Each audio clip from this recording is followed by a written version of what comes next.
Hello, hello, hello. Hello, hello. Hello, Poppet. Hello, Poppet.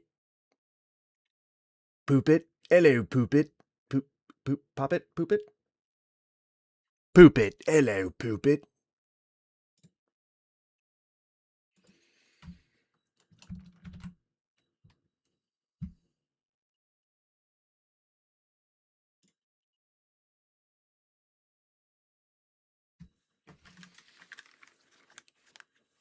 Oh my gosh, I get so incensed by threads. It is just so full of bots right now. So full. So full of bots.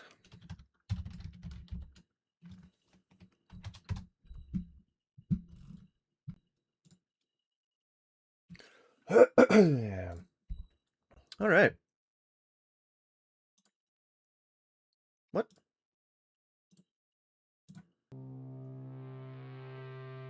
The music wasn't playing.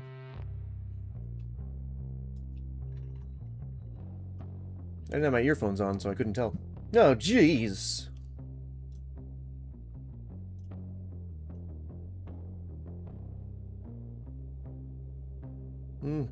Let's see.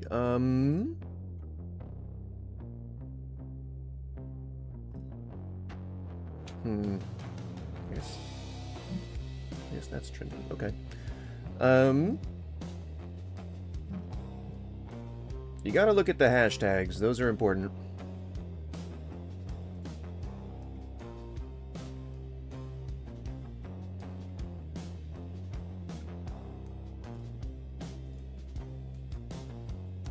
United States. United States. So, that's where I live. Okay, take these and I'm gonna put them. Just doing the normal housekeeping stuff. All right. There we go. Put those into hashtaggeries. It helps for me to narrate what I'm doing as I'm doing it. It helps you stay less bored too, I think. But bear with me, we're starting here. If you join on the Shorts feed, I urge you to stick around. I urge you to stick around because we'll be having a very spirited, I guess, discussion. More so, we'll be trying to figure out what's going on. We'll be trying to figure out why. First of all, I mean, I think I need to say hello and welcome. You know, I think that's first and foremost the most important thing. But also, you know, I also think it's important to say that there's, you know, some pretty disturbing parallels that we're seeing here with the Greenland annexation. So I'm going to point that out. Just give me a few minutes, and we will get started. Oh, I've got milk. I've got water already, so we are good on that. I guess I don't need to get up and get some. Make sure my pups are all situated. I think we're doing good on that front. All right. Hey, Helmet, what's going on? Well, hello, hello, and hello. All right, so what we will be doing is we will be taking a look at just some information. You know, we'll be keeping it pretty cash today. We're doing a little research. All right. So I'm a news bumpkin. I don't know what's going on most of the time. So what we're gonna do is we're gonna take a look at some news. We're gonna read about some things, and one of those things being Greenland itself. We're gonna try to figure out what's wrong with you in terms of the right side of the aisle. And I think, you know, I hope that you'll join me on my journey. And you may not be able to see what's going on in you know, on the web page because it's going to be hard to read on the horizontal view, but the people that are looking in vertical can see it, and that's really why the only reason I'm putting it there in the first place. Otherwise, we can just kind of, I think I probably put that back to where it was, and then put that down below that, and there. It'll be easier to read on horizontal now. I could have just done that. Didn't think about it. There we go. I'll just make my face bigger. You know? And then we'll put this right here. Alright, so today is a little different from yesterday, but not too different. Today's focus is mostly on the politics side of things. Yesterday's was on the religious. Today, what we're going to do is we're going to talk a little bit about Donald J. Hitler, and we're going to figure out why he wants to take Greenland. So that'll be pretty much the topic, you know, for today. So yeah.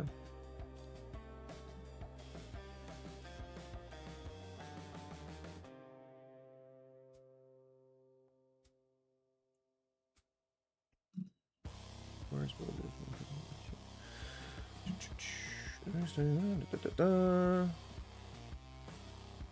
here we go. Okay. There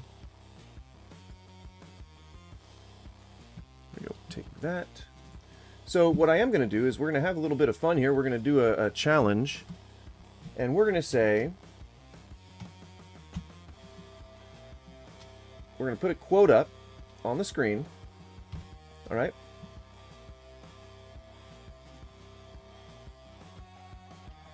And you're going to tell me, is this Trump or Hitler?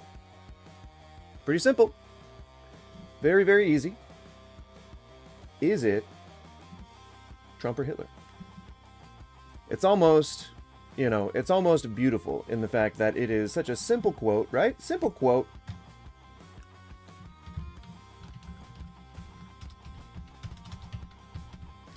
Trump or Hitler? All right.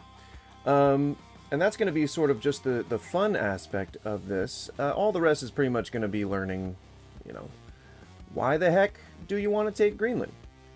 Why not, you know, not try to take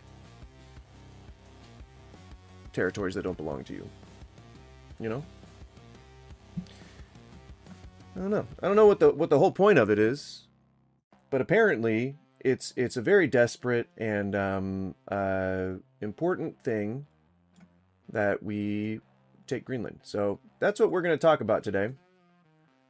And I hope you're ready. Let me know if that quote is too hard to read, and I will change it. We used to send a lot of supplies to Thule in Greenland out of 305 APS and McGuire Air Force Base. You mean to the Thule Society? To the mystic arm of the Nazis? That's pretty crazy.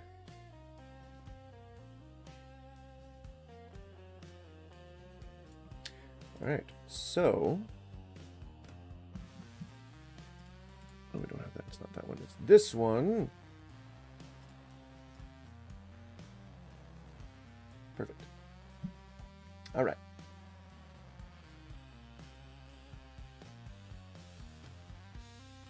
Center. Oh, okay.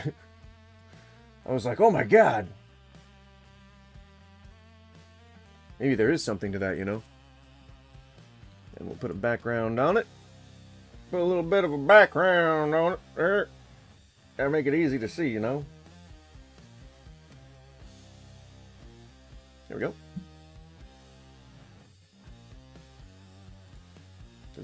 Does it need to have an outline? I don't think it does. I think it's fine. We're doing good. Yeah. Cool. All right. So, we're going to learn about Greenland today. I guess what I mean to say is I'm going to learn about Greenland today. Because, from what I understand, it is not of strategic importance to the U.S. So, I mean, you know, we'll try to determine why.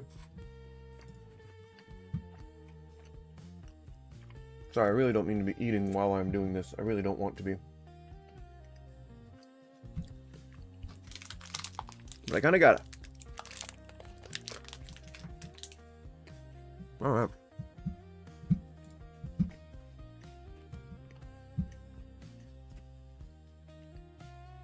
So check-in today is really kind of non-existent. Oh no, my nose is dry. Oh no. Nothing much has happened between yesterday and today. It's kind of just another day in the life. And yeah. I mean, I guess I'm struggling with the idea that my dog is deaf now. Well, the thing is, she's been going deaf for a long time, so she can just all of a sudden go deaf. She's also going blind too, and I don't know. I feel like a living thing shouldn't be losing 2/3 of its senses, or 1/3 of its senses, no matter how old they're getting. You know, seems debilitating. So I didn't mention it at the top of the stream, but today is also Free Tarot Day, Tarot Tuesday. If you would like to get a free tarot reading, just let me know.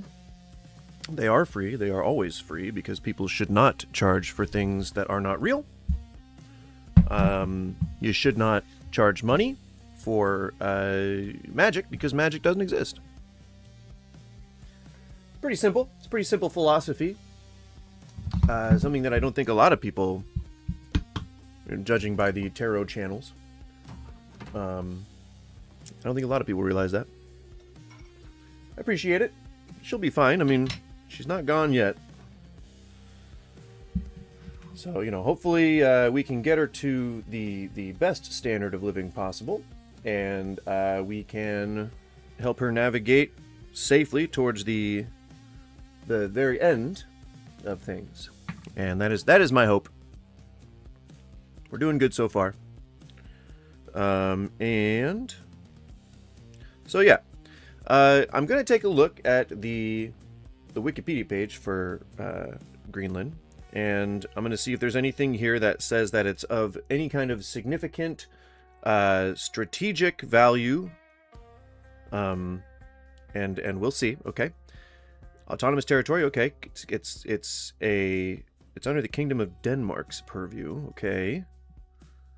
It's the largest of the kingdom's 3 constituent parts by land area, and the other being Denmark. So Denmark owns Greenland. So we would be annexing Denmark, or we'd be annexing Greenland from Denmark. Right? Let's see. They are citizens of Denmark. Oh, I get it. Colonialism's really just to expand the voting base. Is that why y'all want child marriage and shit? You want people to grow up as soon as possible so they can start pumping out voters for you? Let's see. I don't see. I mean, Denmark basically has to support Greenland. Though part of the continent of North America, Greenland was politically and culturally associated with the European Kingdom of Norway from 986 until the early 15th century. Okay. Let's see. Became associated with Denmark. Circumpolar peoples. Let's see. I'm still not seeing strategic or economic advantages here. Hang on. We'll keep looking. Greenland would be an important asset for the construction of an Iron Dome defense system, but that doesn't mean you threaten them with military action. You work with your allies. But an Iron Dome against who? Who are we at war with right now that has the capability to bomb us? I mean, I guess Russia, if we're talking, you know, cyber war. But I don't see it. I don't see the need right now. I guess that's kind of the point that I'm very coyly getting to, is that I don't see the need for it. And I also feel like colonialism just perhaps isn't the best approach. I mean, you've said it already, Helmet, that you work with your allies, and that's kind of like, I don't know. I feel like part of the heroism that turned America into one of the most powerful forces in the entire world was because we were helping people. Was because we were, like, you know, we use the term loosely now, but because we were liberating people who were, you know, being marginalized and enslaved and stuff. So Russia and China have the ability to... No, I know, but they're not shooting any. And there's no word of an attack impending. Like, we're not so close to World War III right now. I mean, despite the actions that Trump is taking, we're not so close to it right now that we need to start burgeoning our defenses. We still have the most powerful military in the world. And regardless of whether or not China or Russia could reach us, we could still shoot the missiles down, you know? Like, we have... Yes, what I'm saying is that there's only getting rich off of annexing Greenland. That's the only thing that we would obtain right now that is of use to us, is power. Which I guess is my problem with it. I don't care about the GDP. I don't care. Like, none of that shit matters to me. We are doing fine. We have more than enough money. It's just the rich people that hoard it, that don't give it to the poor people. That's the issue that we're facing on the ground here. We got all the housing. We got all the jobs. We got all the you know, the amenities that make us the best nation in the world. And we choose to hoard them all for the rich people. So, I don't know. I just don't feel like it's necessary at the moment. But this also speaks to the larger issue of the fact that, again, the reason why he's doing this is because he's trying to follow Hitler's playbook. It just seems like what is it, like one of those things where it's like monkey see, monkey do, like you really, really want to copy a guy that you respect. I mean, he had Nick Fuentes over for dinner. Like, it's kind of hard to not see the parallels, if you will. Let's see. And also, if you know, if we get through this, then you'll see that. I mean, I know that you already probably know this just from your history in the military, but you'll see that, like, us owning Greenland would be bad for Greenland. Let's see. 17th century, Dano-Norwegian explorers reached Greenland again, find their Danish crown. 2008 Greenlandic self-governance referendum. Greenlanders voted for Self-Government Act, which transferred more power to the Danish government from the Danish government to the local Nalakersiasit. And this isn't the first time that Trump has talked about Greenland. If you have, what is it? I think HBO Max. Conan O'Brien has a really funny segment where he goes to Greenland and talks to the people there about whether or not they want Trump to buy Greenland, and everyone's like, "Get the fuck out!" It was very funny, and it was that was a good special. Conan Without Borders started out as a little special, like a little segment, remote segment, but then he started just doing it permanently, or not permanently, but he did like a whole show on it. It was pretty cool. So Greenland has mostly an Inuit population, which I don't think are militarily pervasive or powerful. So, oh, here we go. It holds strategic importance for the Kingdom of Denmark, NATO, and the Europe. Okay, so, it doesn't apply directly to us, but it for our allies, which I guess we're kind of alienating right now, it has strategic value. So, darn. Well, that's minus, I think, 2 for why we should annex Greenland right now. So, the residents of Greenland do not want to be U.S. No, they do not. Forcing that on a semi-autonomous people wouldn't be a good thing. We're in the U.S. We're not supposed to do that. You know, I think it would have been folly to think that we would stop at Puerto Rico. You know? It would have been folly.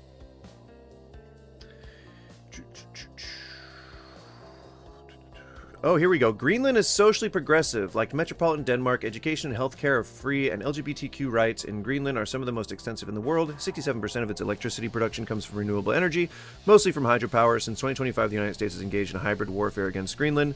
As a result, the Danish Defense Intelligence Service, or the DDIS, the DDIS, included the U.S. as a potential hybrid threat to national security along with Russia and China. It's good to know that we're the part of the axis of evil this time around. Super great. I would include Israel in that, but I'm mostly keeping to people that have committed genocides. So I mean, maybe some others, maybe to include others, but so far just this country, China, Russia, and Israel, I think qualify.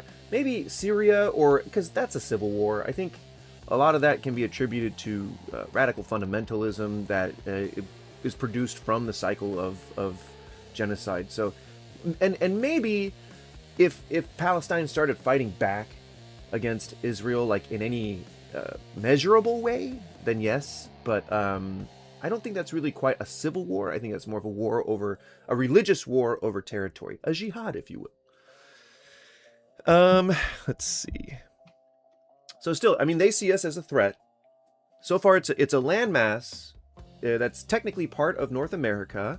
It has strategic importance for everyone but the U.S. or our axis of evil allies.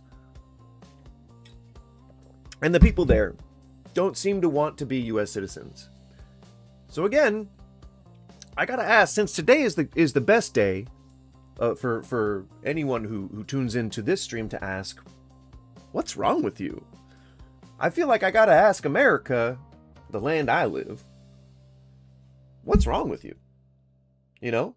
Like, can't you just leave well enough alone? Can't you just leave the world alone? Can't you just concentrate on the people on Main Street? Because that's what you said in the campaign, on the whole campaign trail. 4 years leading up to it, and harping on it for your entire first administration. You said that you were going to do things. You are the president for the working people. You're the president of peace. You're the president for the working man, for the everyday person, for the poorly educated, of which the majority of the country is poorly educated. So you're supposed to be supporting those people. It just doesn't make a whole lot of sense to me. That's why I'm trying to figure out what's wrong with you. So if you would like, if you're on the right side of the aisle and you have an opinion about either Greenland or Trump or whatever's going on, maybe weigh in a bit. Maybe you can try to let me understand, well, what's wrong with you? You know? Just saying.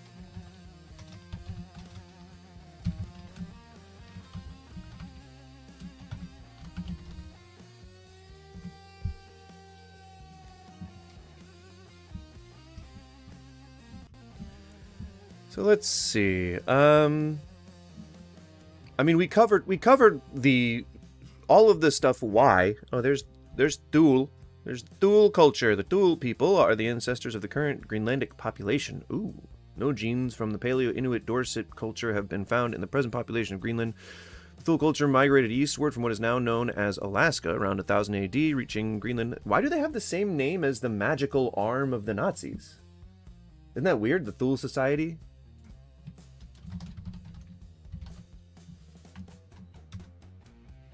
The Thule Society was a secret occultish and Volkisch nationalist group founded in Munich by Rudolf von Schebotendorf.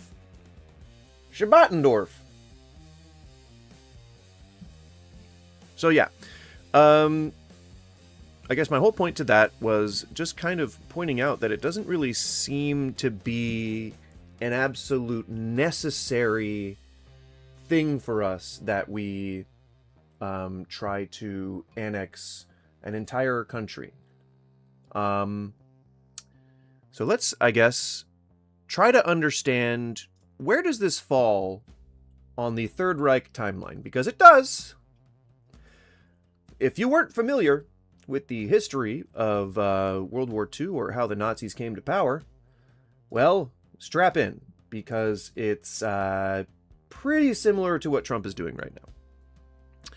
So the one thing that I really wanted to highlight was the period of appeasement. That's the one thing that I kind of like really focus in when I see the stuff that Trump is doing and how people just kind of let him run roughshod all over him and just do whatever he wants. I keep going like, man, this seems so much like appeasement. And when they had two chances to impeach the guy and remove him from office and bar him from ever running from office again, they didn't do so. So again, we can talk about what appeasement means in terms of a government, which is, it's a bit more of a legal term. I don't know that it necessarily has legal precedent for its impact, but there is an actual thing that came up from appeasing Hitler in World War II that we use today to call the period where we allowed Hitler to just kind of do whatever he wanted. The Greenland issue reminds me of a quote from the HBO miniseries John Adams. Ooh, Trail of Tears, huh? You dream of empire, Mr. Hamilton. I mean, yeah.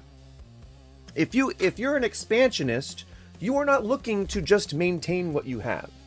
If you imagine like a chef in a restaurant, if you keep adding items to the menu, your hamburger will suffer for it.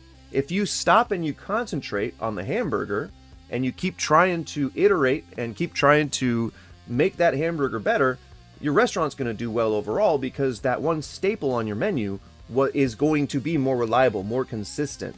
False. Fascism in the 1930s was society's response toward the governments at the time. You mean the governments that allowed free speech, freedom of the press, LGBTQ rights, different faiths, different cultures? You mean that law? Those laws? Do you want to see the Constitution of the Weimar Republic? Because it was a lot more free. It was a lot more like the one that we have before Trump tried tromping all over it. So by you saying false, you're just kind of deflating your own argument there, because you clearly don't know. The byproduct of of oppressive socialist and communist regimes. What the fuck does that even mean? Is that an English sentence? Oh, the byproduct. I get it. The byproduct, comma, if you will, comma, of oppressive socialist and communist regimes. So, in what way was the previous constitution more oppressive than how the Nazis formed their constitution? Glory of the Father, what's up? Praise be, I assume, is what your name is indicating. Bless you, sir, or madam. Bless you, sir, or madam. Blessed be. Bless the saints. Bless the gods. Bless whoever is your patron deity of choice. I will bless mankind, because the kingdom of God is in all men. That was from St. Luke. Suck it, Christians. No problem, Helmet. So, what is appeasement? Now, my cursory, off the top of my head remembrance of, what I learned in 11th grade history class was that the period of appeasement was when the people who put Hitler in power, I almost said Trump. Guys, take a guess about the quote, all right? Take a guess at the quote. Let me know if you think it's Trump or Hitler. The answer may surprise you. Yeah, hey, Odin's good too. Praise Odin. Praise Thor and praise Zeus. Praise Athena and who else? Zinch. Yehovah. That's not a name. Behold hand, behold nail. Oh, interesting. Today's not the religion day. Yesterday was the religion day. Today's the politics day. It's 2 days of things you don't talk about at parties. Yesterday religion, today politics. How do I get water hammer to produce cavitation as the pushing it in a Stirling engine? What the fuck? The Stirling engine, I believe, is the one that you light the flame underneath? Yeah, right? Yeah, you light a fire under there. If you can see that. I don't know if you can see that. Why are you asking me about a Stirling engine? Are you trying to create some kind of a vehicle? Some kind of a water-powered vehicle? That'd be pretty cool. I'd be into that. So appeasement is when the people who put Hitler into power kind of just let him do whatever he want. They let him, surpass whatever the Constitution was at the time. They let him, violate whatever laws he wanted. And eventually he annexed, what was it, the Rhineland? He invaded the Rhineland, annexed Austria. I don't know which was which, whether he annexed the Rhineland and invaded Austria, or annexed Austria and invaded the Rhineland. But I believe we might be able to read that here. So appeasement is really what it means. Now it's a thing that happened. Now we have a whole thing that we call it because it is what happened in the 30s. Oddly, liberals are more fascist than conservatives. That is totally incorrect. Crazy how that actually works. Often, when people say that, they don't offer any actual examples, and that's kind of where the argument falls flat. Sorry?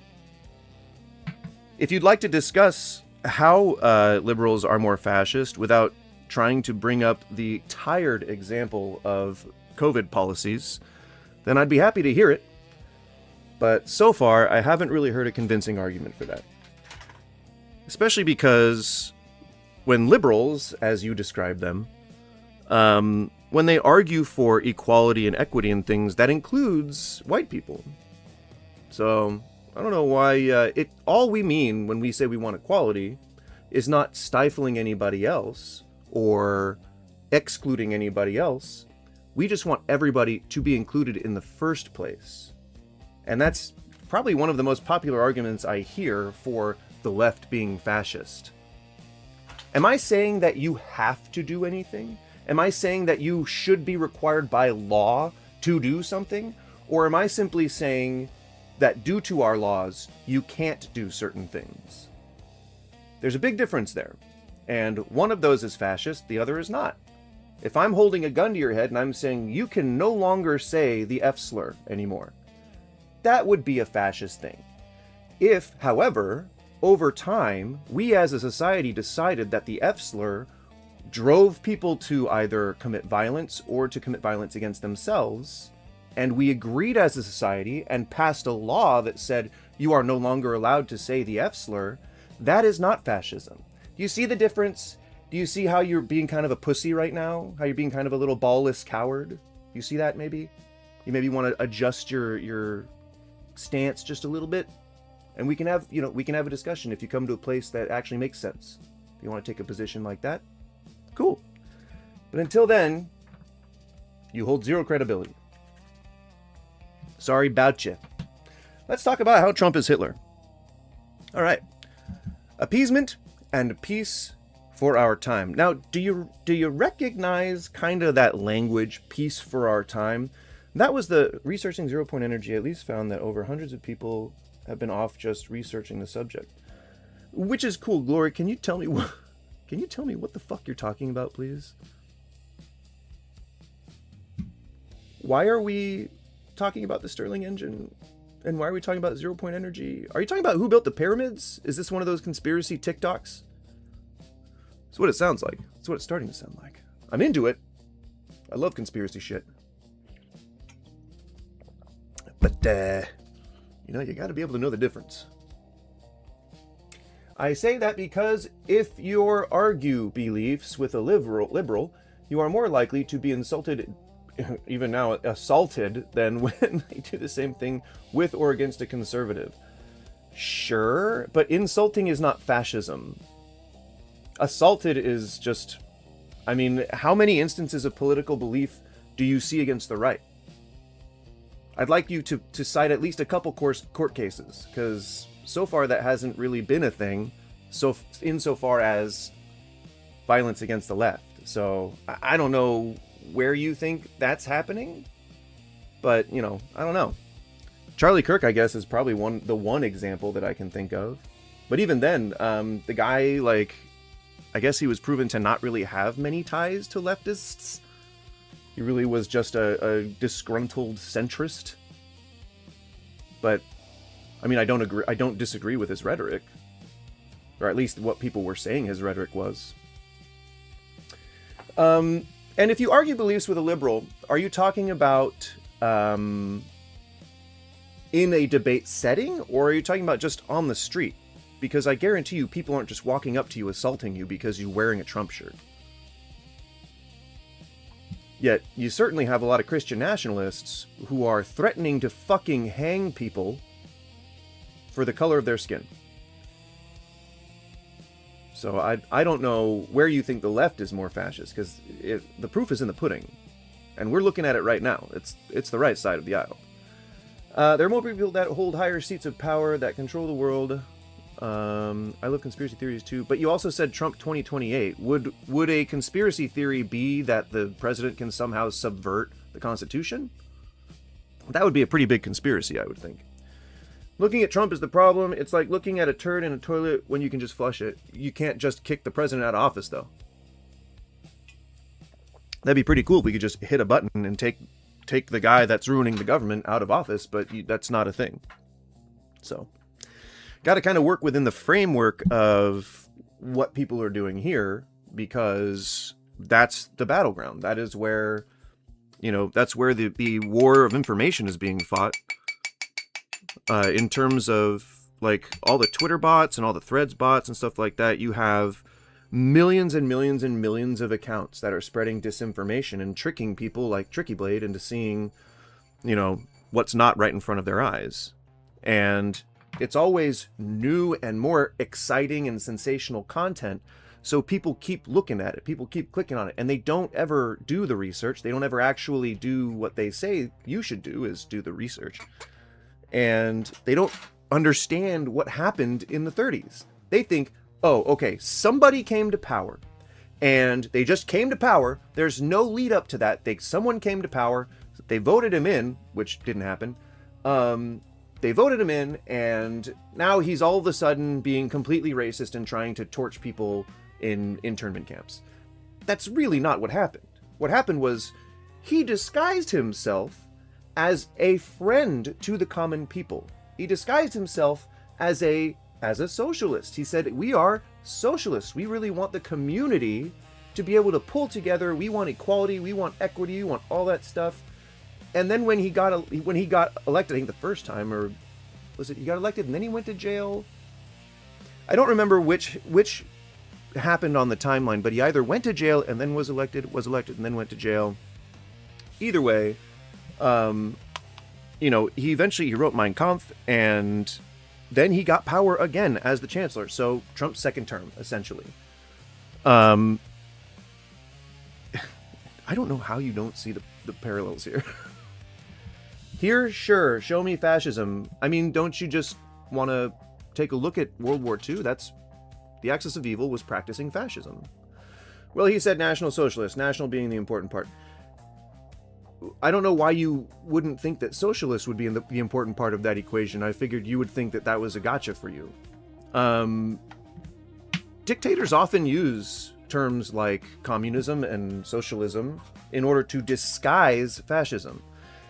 It's really crazy how you guys just keep running around in circles over shit that people have explained to you a million times.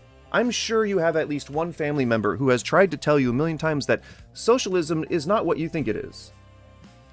You think that socialism comes with a dictator. That's not how that works. A socialist society agrees on things. That means that they all vote on things. They typically have a council, typically have it's either elected through a lottery or volunteer council that don't get anything for being on the council. And they just, what is it? Parliament. It's like a parliamentary system, but it's a democracy. So you vote for things, you vote for policies and stuff, and those policies come from the people who are picked from the community to then introduce those policies to the common people. There you go.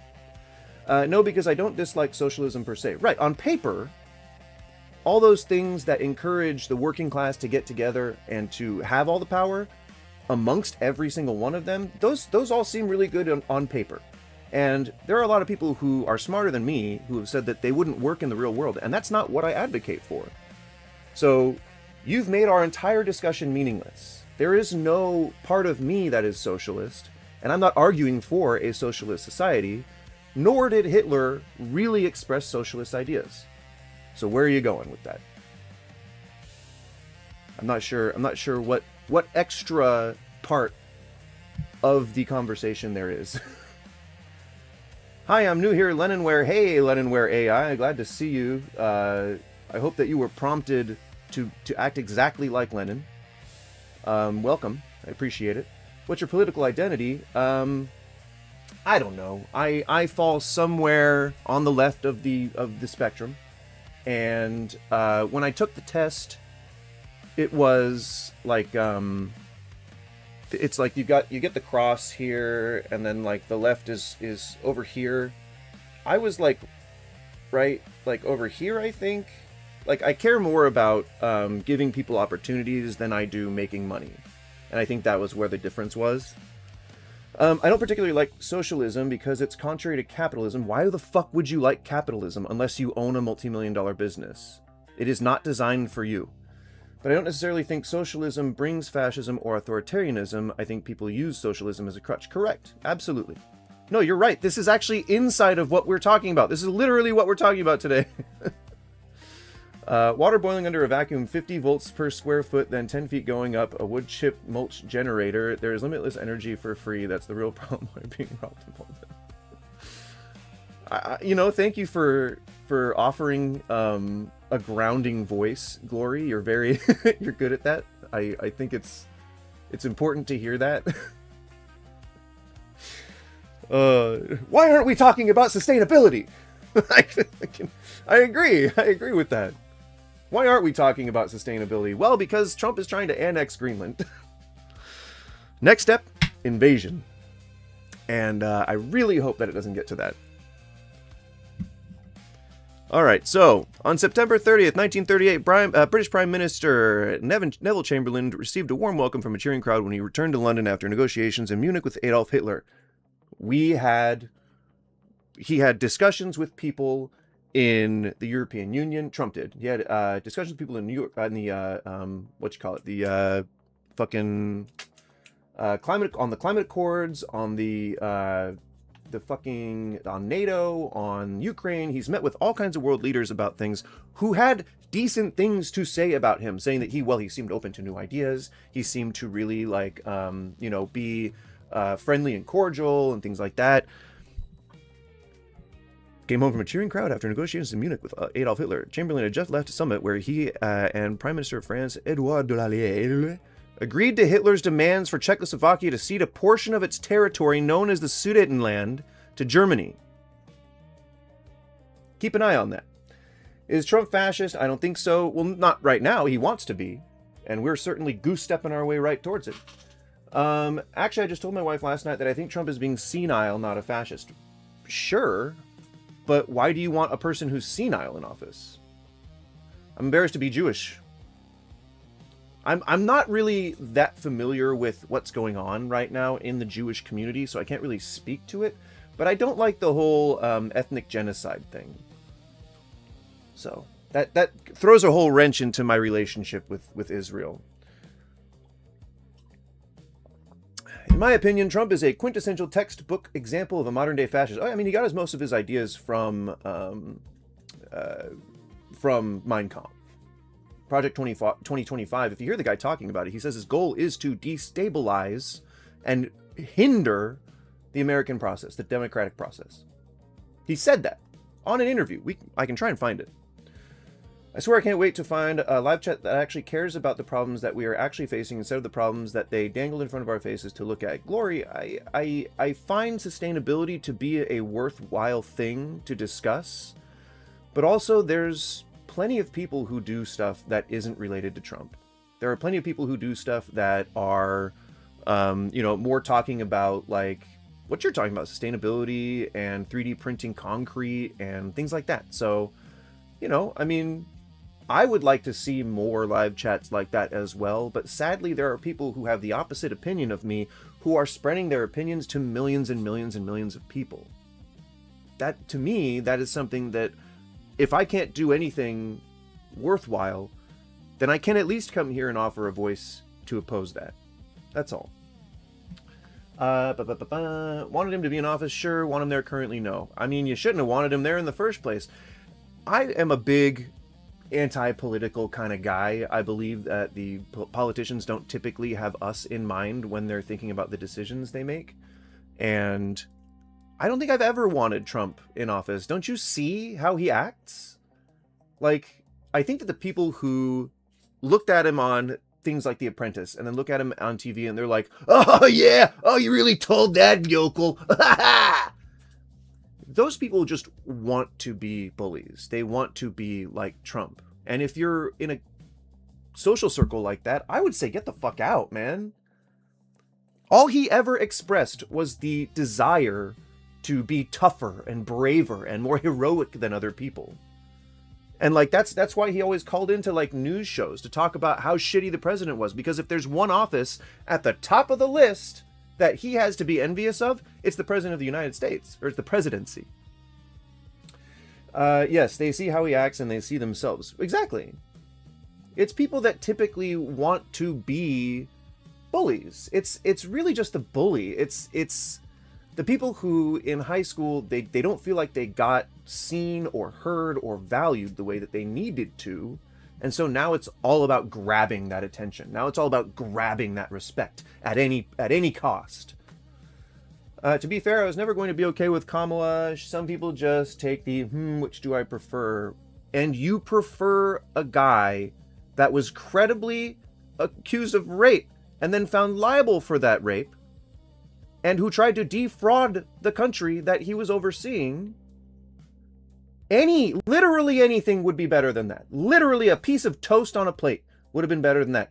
Even Biden being elected, like if someone somehow insanely elected that dude to be president again, then he would have gone in and continued to be milquetoast. He would have gone in and continued to just be a normal fucking president who just did normal fucking things.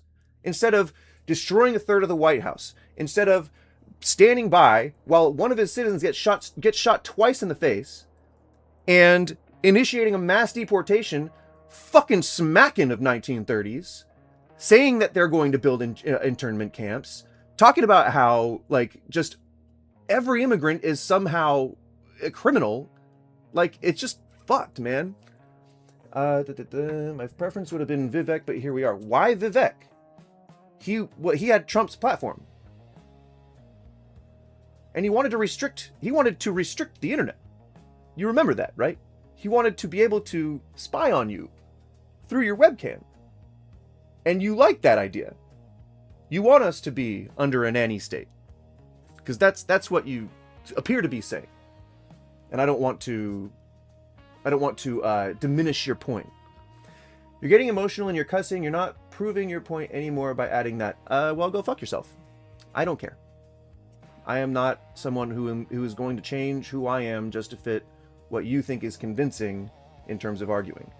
I'm here to push back against ideas, and sometimes that requires a voice as loud and as nasty as the ones who are saying the things that I don't like. So, and emotion A, my emotions are pretty hard to read. That has actually been a problem that I have been working very hard to overcome.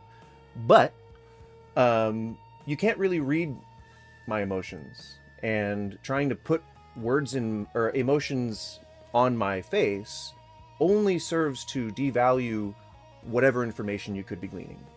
So that's your personal thing, you know? You don't have to interpret things as, oh, well, that shuts me off. That turns me off. That doesn't make me want to engage with you, good sir. This ain't a debate, man. This is a live stream. This is where I can say, fuck you, suck my poo-poos.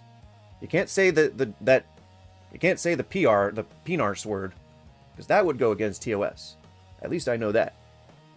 But I can say fuck, fuckity fuck, shit, fuck shit, fuck shit, all I want. That is my prerogative. As I think both Madonna and... who else? Someone else said... no, that was... who is my prerogative? Was that New Edition? Someone confirm for me, please. Who did my prerogative? Bobby Brown? Bobby... yeah, New Edition.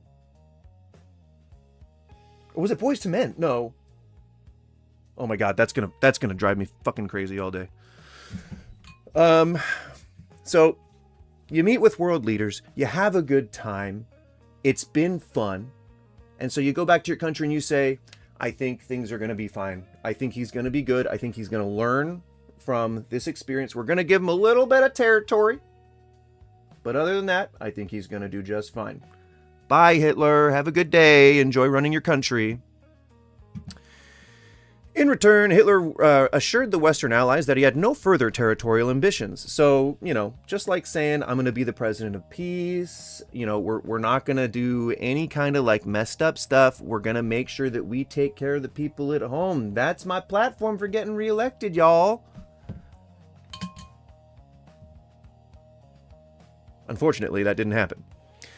Standing on an airport tarmac, the Prime Minister read from a statement he and the German Führer signed that morning, pledging that their new agreement was symbolic of the desire of our two peoples to never go to war with one another again. Speaking later that day outside the Prime Minister's office at 10 Downing Street, Chamberlain proclaimed, I believe it is peace for our time. Appeasement. Yes, indeed, Amy. How's it going? Hope you're doing well.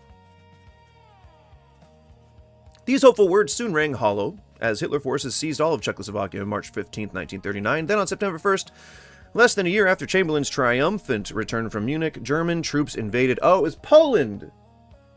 See, not everybody remembers what they learned in 11th grade history. Not everyone. But here it is.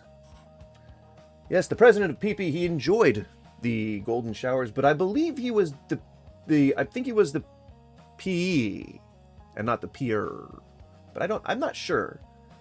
Didn't really want to read those transcripts. They were not on the top of my list. Welcome, by the way, Turvitused? Turvitused.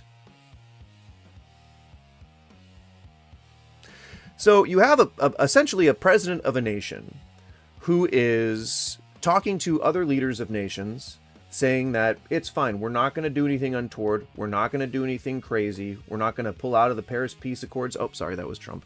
We're not going to pull out of NATO. Oh, sorry, that's Trump. We're not going to impose any kind of tariffs. We're not going to insulate ourselves. Oh wait, those are both Trump.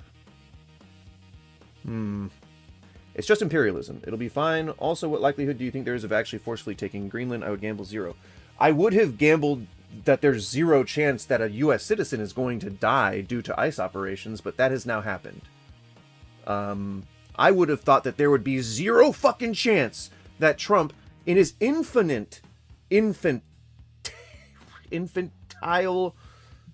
pittiness, would not... Yeah, basically. I mean, let's not assume that we're really a part of NATO, okay?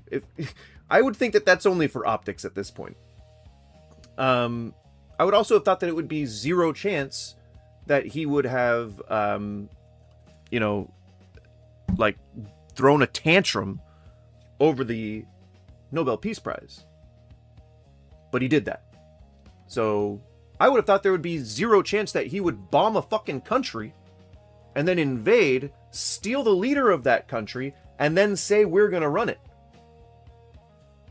I would have thought that would not be a thing, because wars require congressional approval. Even if you're doing a delicate informational, you know, bubble cone of fucking trust here, doesn't fucking matter. You still have to substantiate the reason why you're doing those things. There's a process. There's a whole process. The reason why appeasement applies here so well, and you'll know as we keep going, but the reason why appeasement applies here so well is because he's actively just breaking laws. He is a criminal. He is a felon. He is held liable for rape. He shouldn't be in office. He is on all of the Epstein documents, which is why they still haven't released them in their unredacted form. He has tried to arrest his political opponents. There's a woman in Wyoming or whatever the fuck who got arrested during a news report because she was speaking out against the ICE activity.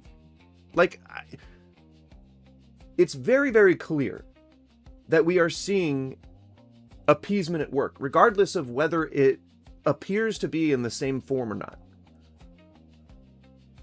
You'll see. Again, let me just continue reading here.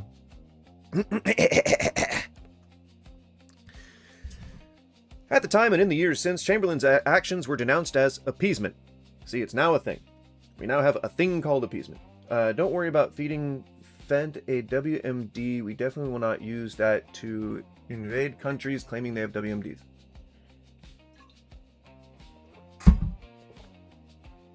I mean, Fent usually comes from other places, not is produced here. It's usually trafficked to here. especially according to the Republicans. Even though the largest percentage of people trafficking into the country are U.S. citizens.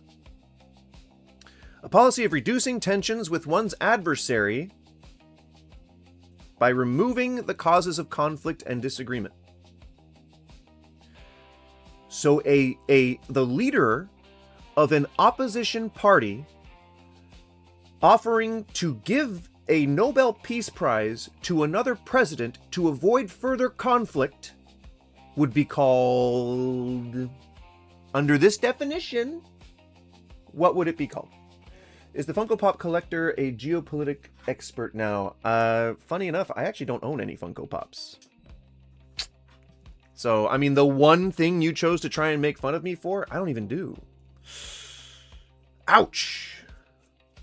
Kind of a shitty start there, Mud, but can you pull it back? Do you think you've got the chutzpah? I don't think so.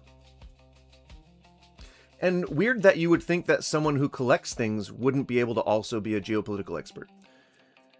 I have photos of Adolf and Donald hidden away at home. Grandpa took the actual photo of Adolf out of a German's wallet during the war. The photo of Donald came with a Christmas card from the White House.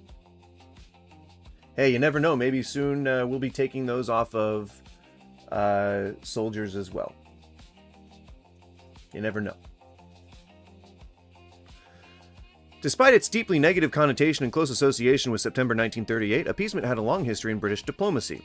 Historian Paul Kennedy called it, in essence, a positive policy based on certain optimistic assumptions about man's inherent reasonableness, which, again, Trump does not display in any of his talks to news reporters, to anyone that talks to, like, presidents or politicians or anything like that. The resolution is so terrible they look like Funkos. Interesting that you think insulting my resolution would make me give any more of a shit than I did before. Can you try once more? Please try to make it hurt. You haven't done it so far. You haven't even scratched the surface. Actually, just so you know, those, if it'll give you any more ammo to use, I hope so, but you never know. This is stupid. You're stupid. Shut up.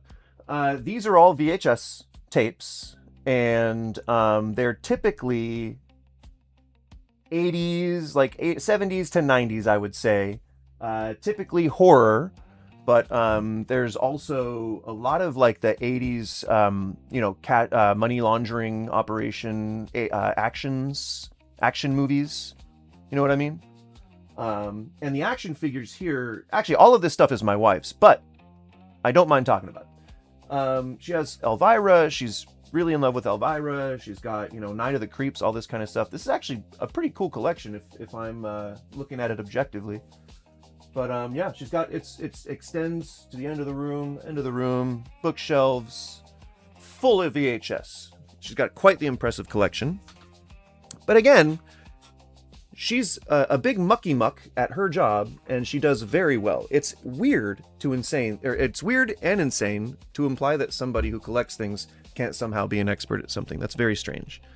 But more power to you. I hope that you can come up with something good for the next thing, but you never know. I don't want to get my hopes up unnecessarily. In 1929, Britain's Foreign Secretary Sir Austen Chamberlain told a Liverpool newspaper that we are pursuing a policy of appeasement, reconciliation, and peace. Why do you need to pursue those policies if your president has promised not to annex any more land? Well, because they're a bunch of ballless cowards, first of all. Second of all, because somehow or some way they've determined that letting Hitler just do what Hitler wants is going to be less harmful for them in the back end, which is just not true. I usually get my information from people who collect baseball cards. Again, I don't know why you think that's insulting. You know that, like, Trump collects things, right? He collects gold things and memorabilia, and he collects classified documents and children. And he's still the leader of the free world. So, You think people can't collect things and also be experts at things? That's very close-minded of you. It means that you probably have very little intelligence yourself because you can't concentrate on more than one thing at a time. I don't know.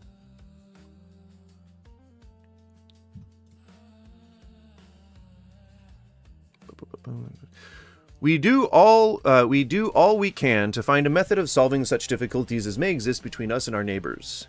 Concessions in diplomatic negotiations were nothing new, but after Munich, appeasement took on a whole new meaning. Unfortunately. And Nobel Prizes, other people's, yeah. And felonies. Well, this is what I'm saying. Like this is why I'm pointing this out, because it's very strictly adhering to the policy of appeasement. Look at me when I'm talking to you. He's not the only one. Okay, who are the others? Cognitive. He's got great cognitive. Believe me, he's got all the cognitive, actually. I think. He's got all the biggest cognitive, all the best cognitives, and he uses all the biggest and best words. Some people who talk to him have called him a genius. You know? It's not like he's been rich all his life, and so people were willing to tell him whatever the fuck he wants to hear, just so that they can somehow maybe get some of that money. See, I think that's just kind of, it speaks to how powerful the desire to be stable is. Because, like, even if you're making a lot of money, I think it's easy to feel like you're not necessarily being, like, you're not necessarily fucking maintaining yourself, because your quality of life keeps going up. You know, you keep needing things to either be bigger or better because you're setting the bar high. No, I mean the low IQ guy. I'm hoping that he's got a better one. Mudbutt, if you think that's insulting, that's on you. I've only stated facts. Aw, Mudbutt. Oh, poor guy. You didn't come up with anything better. That just makes me sad for you, man. Bigly cognitive, rusty cogs in his cognitive, broken teeth on those cogs. Oh yeah. One could argue, I did the greatest cognitive test. I know what an elephant looks like. I don't think you're gonna have to worry about the the quality of life going up for any of us anytime soon. The rich people, again, like I said, it's if you are, I thought you were a silly goose. I am. Have you never seen any of my videos? You need to go check out my channel, man. Like it's rich people, man. Like rich people, they have a certain standard of living, and that means like that you have to have. Trump's on TV vomiting his baseless nonsense. Is he on TV right now?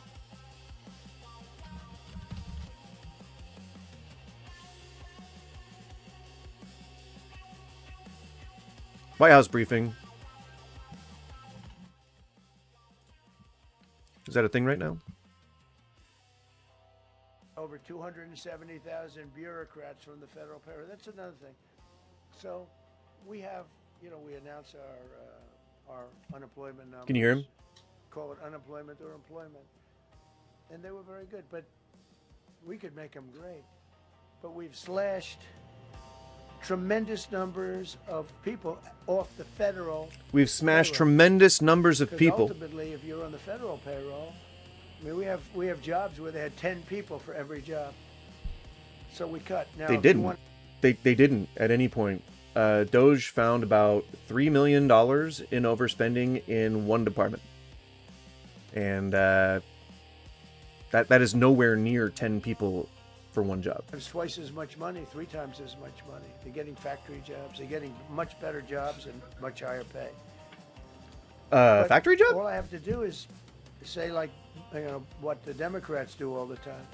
They hire 1 million. He sounds so tired. They hire another million. They load it up, and it says, oh, they only have a 3% unemployment rate. It's a fake rate. So with us, we're proud of the fact that we cut so many because, again, I don't want to cut people. But when you cut them and they go out and get a better job, I like to cut them. And sometimes they have to be forced to do that because, it's like they want to stay where they are. They don't know. And then all of a sudden they end up, we have many cases. Oh, yeah. God forbid anyone have a career, where right? People were devastated. They hated Trump. I got caught from my very boring federal job where they had, again, sometimes 10 people to do one job. Not true. And they were very upset. And now they ended up with a job where they get paid 3 times more money.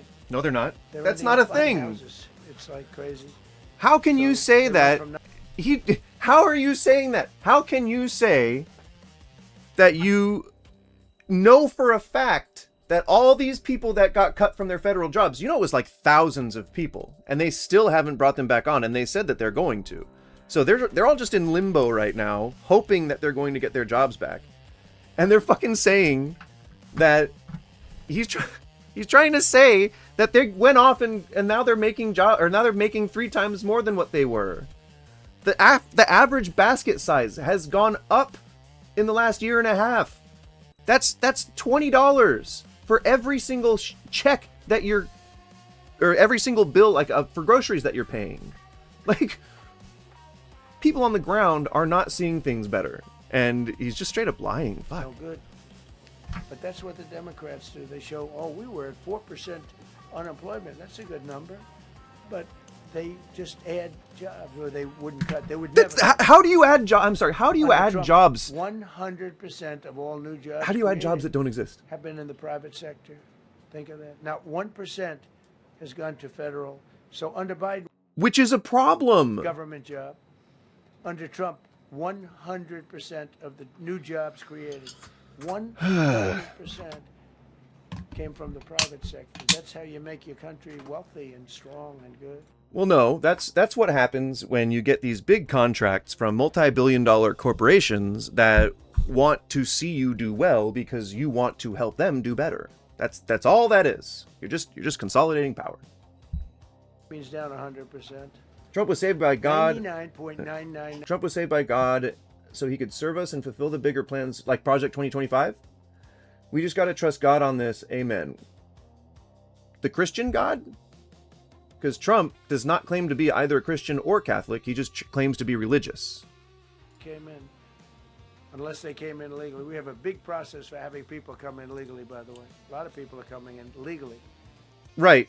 The process to become a U.S. citizen, the backlog is anywhere from 8 years to 12 years, depending on who you ask.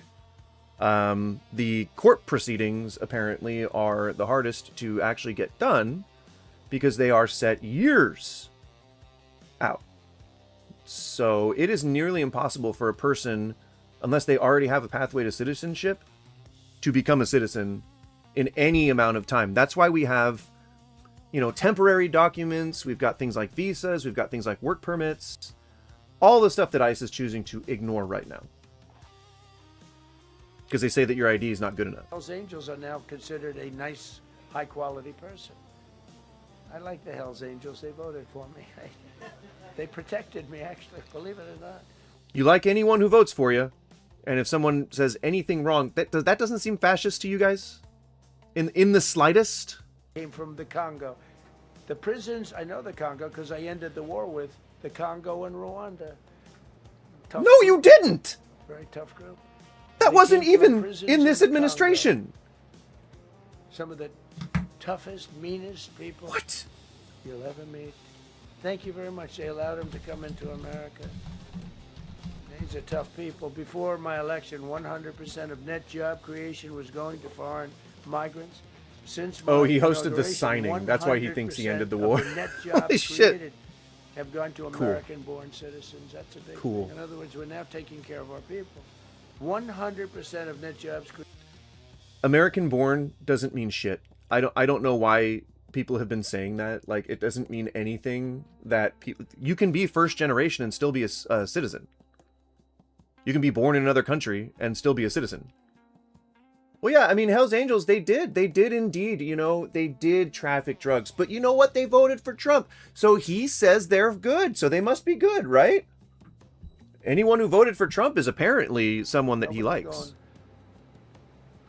Into the boat business right now, I can tell you.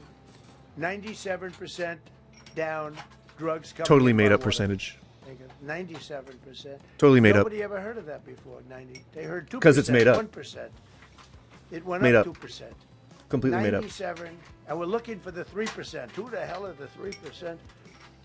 They're crazy. But What are you rambling about? we've taken out almost 100% of the drugs coming in by water. Now we're going to be very shortly starting drugs coming in by land. They never even released any information that substantiated the fact that there were, in fact, drugs on any of those boats. Human traffickers, fraudsters, savage criminals, and others. We Savage. removed them from So our we're calling country. people savages now. They're out. They're gone. All right. In some cases, they're so dangerous that we put them in jail because we don't want to give them to their country. Their country doesn't do anything, and they end up coming back. We have some that we're just... It sounds like he's they're so giving up bad on we don't immigration. wanna really release them. We want to put them in a jail. It sounds where, like he's calling it a mission properly, accomplished. Ensconced. Think of that.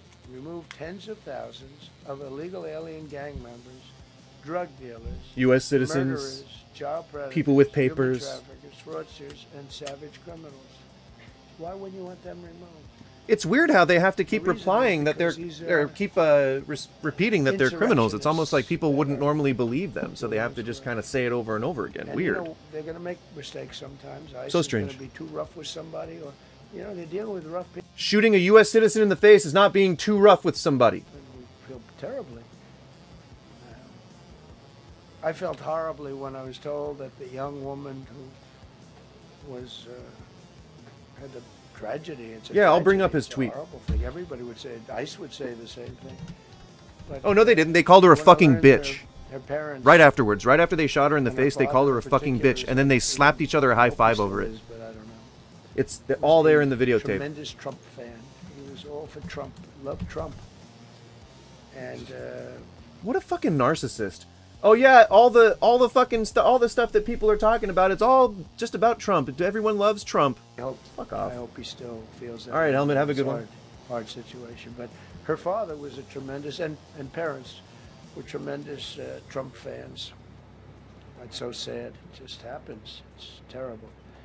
Halted all refugee admissions to the United States, including from Somalia, which is a terrible, terrible place, and other dangerous places. Oh yeah, so just because there's crime somewhere, everyone coming from there must be a criminal, right? The drug. That's super well thought out and Somalia, intelligent. The Somalians, you know what they're good at? That's about the only thing they're good at is they're good at pirating ships at sea, big ships. So you have a huge oil tanker with millions of gallons, millions of barrels. He's literally just talking about that Tom Hanks movie right now. That's the only thing he knows about Somalian pirates. And they don't want to fight because if they do, they're told by their insurance companies, do not hand over the ship. And they're not allowed to have any guns on the ship. They're literally, you have these massive ships being taken over by a Somalian small boat with a big weapon. Because if they hit the side of the ship can blow up. You talk about a blow up. We've seen some bad Nobody talked things about a happen. blow up. What the fuck are you And talking the about? insurance- You talk insurance about a companies, blow up. Some of these ships cost Oh, more man. than $1 billion to build, and the insurance companies say, look, we'd rather give them money than take a chance on $1 billion insurance policy. But they don't have to worry about it because we hit them the same way we hit the people with the drugs in their boat. They don't know what the hell happened. But all of a sudden, there are no pirates at sea. Do you notice? We haven't had a boat taken in. Oh, fuck you. There are still pirates. Fucking crazy. So here's his plain text. Here's the thing that he said about Renee Good right when it happened. Now, he said just now that he had wonderful things to say to them. He had wonderful things to say about them. Here we go. I have just viewed the clip of the event which took place in Minneapolis, Minnesota. It is a horrible thing to watch. The woman screaming was obviously a professional agitator, and the woman driving the car was very disorderly, even though she's like waving them by and saying, I'm not mad at you. Obstructing and resisting. They didn't say until seconds before she was shot to step out of the car. So they weren't giving her any kind of orders or anything. So she couldn't have been resisting or obstructing. Then violently, willfully, and viciously ran over the ICE officer when it didn't even make fucking contact with him, who seems to have shot her in self-defense. If you don't get pissed off just hearing that all over again, then you have no soul. He's talking about, unless you're talking about me, in which case I'm slurping about politics, but hey, let's get somebody else. This never happened. Well, I don't know what he's talking about right I now. had so many firsts. You're leading somebody by a lot. Oh my God, he's talking about the election again. Let's put somebody. That's like I said to Dana White the other night. Oh my God. It's like you have a fighter, two fighters. Why are we still talking about the election? And they say, oh, let's take. He's the president. Put a new fighter in the ring with him. That's what happened to me. I was doing great with Biden. The whole campaign was against Biden. Based on the attached clip, it is hard to believe he is alive. Hard to believe he's alive? But that didn't work out too well for them. But is now recovering in the hospital. He walked away with no injuries. He may have twisted an ankle. I don't know. He stepped out of the way of the car. Very powerfully. And while we're at it, we also took the Gulf. And then he blames the radical left, and he's talking about how they assault law enforcement. Oh my God. He didn't say anything good about her when she was shot. Like, most of the shoreline, Mexico has a small percentage. Talks about 8%.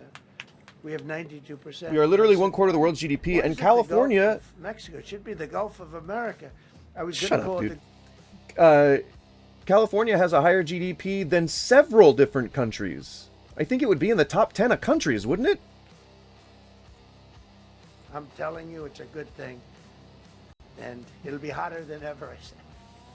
No, but I decided not Turn the to face do cam that. off real quick. I'm joking, you know when I say If you know, you know. We it celebrate the cannibal. because tomorrow it'll be Trump Cannabis. wanted to call it the Gulf of Trump, but he We was celebrate the rebuffed cannabis. by his people. And People don't rebuff we don't it. encourage or endorse it, but we do partake. Gulf of Trump. That does have a good ring, though. So give me one moment. Maybe we could do that. No, It's why not is he- too late. No, we have the Gulf of. Right, it's totally not fascists who want to name things after themselves. Totally. That's why all the names are on the buildings, because people just put it there themselves. Absolutely. That's totally how that fucking happened. Administration, Soleimani, the How are you father not of in the a cult, you roadside guys? bomb, How are you not in a cult? al-Baghdadi, the father of I think at this ISIS, point who you was have to rebuilding prove that you're not in a ISIS to cult. wipe them out. Hey, Starboy, how's it Done a going? Great job. Signed an order that will end birthright citizenship for children of illegal migrants. You think that California is in enough debt that they can't afford to do civic projects? That's not how governments work. Just saying. Trying to say that, you know, China's making a big business out of that. They come to the country, they have a child, they Thien, I think if you want to make a good point, what I would be concentrating on is the middlemen and the in-between organizations that quote those people the things that they quote them. So when, hang on, let me hit this bowl, and then I'll address what you're saying, because what you bring up a good point. So let me address what you're saying. Give me one moment. Stadiums 5 times. It's not even believable. I mean, you could be in a war and you wouldn't lose that many people. So we designated fentanyl a weapon of mass destruction. Conducted numerous successful military strikes against narco-terrorists operating in our hemisphere, including the water strikes. Drugs brought in by ocean. So I told you that we're down by, I mean, close to 100%. It's hard to get somebody to pilot those boats. They have to be people that don't watch television, don't read the news. Or fishermen. We just blew up their facility. They had a docking facility where the drugs were stored. Or people and now who we have a great relationship don't with actually, Venezuela. you know, Getting sell along drugs. Fantastically with the leadership in Venezuela, so we wouldn't have to do that. This was done before. Oh, right, because Maduro was, like, I guess, you know, not exactly a friend to the U.S. And his second in command sure the fuck isn't. So I don't know what good relationship you're talking about. Also sent millions of people into our country, including Tren de Aragua, the worst gang. They say it's the worst Millions gang. of Tren de Aragua. Millions of them. Parts of Colorado. Millions. Just take the apartment building. They just took it away. Just took it away like we're here. Right, it wasn't a bunch Cut of the hand refugees off and one man because he immigrants called the with police. families. Who called the police? I did. Totally. You took my apartment from me. Boom. No hand. This is what they sent us. Restoring law and order, new category. D.C. and Memphis, federal task forces deployed massive numbers of federal law enforcement officers and National Guard to restore safety. Crime down in D.C. is almost down to nothing. D.C. was a it was down to nothing before, very dangerous place. so And I think you probably know better. they just than made I up do. those numbers. I have a lot of people in the media thanked me for that, but some of them found it hard to thank me. But you know, D.C. is now, look how beautiful. D.C. is now, you can walk right from here to a restaurant, right through You could the do that center of before. town. You can be People with your did that child, constantly, politicians with your included. loved one, with your lover. All right, dude, calm down. Lover's not going to be killed anymore. So you What can the act fuck? Like a real lover. What the fuck? But you can walk right through the middle of the town. What are you and talking about, dude?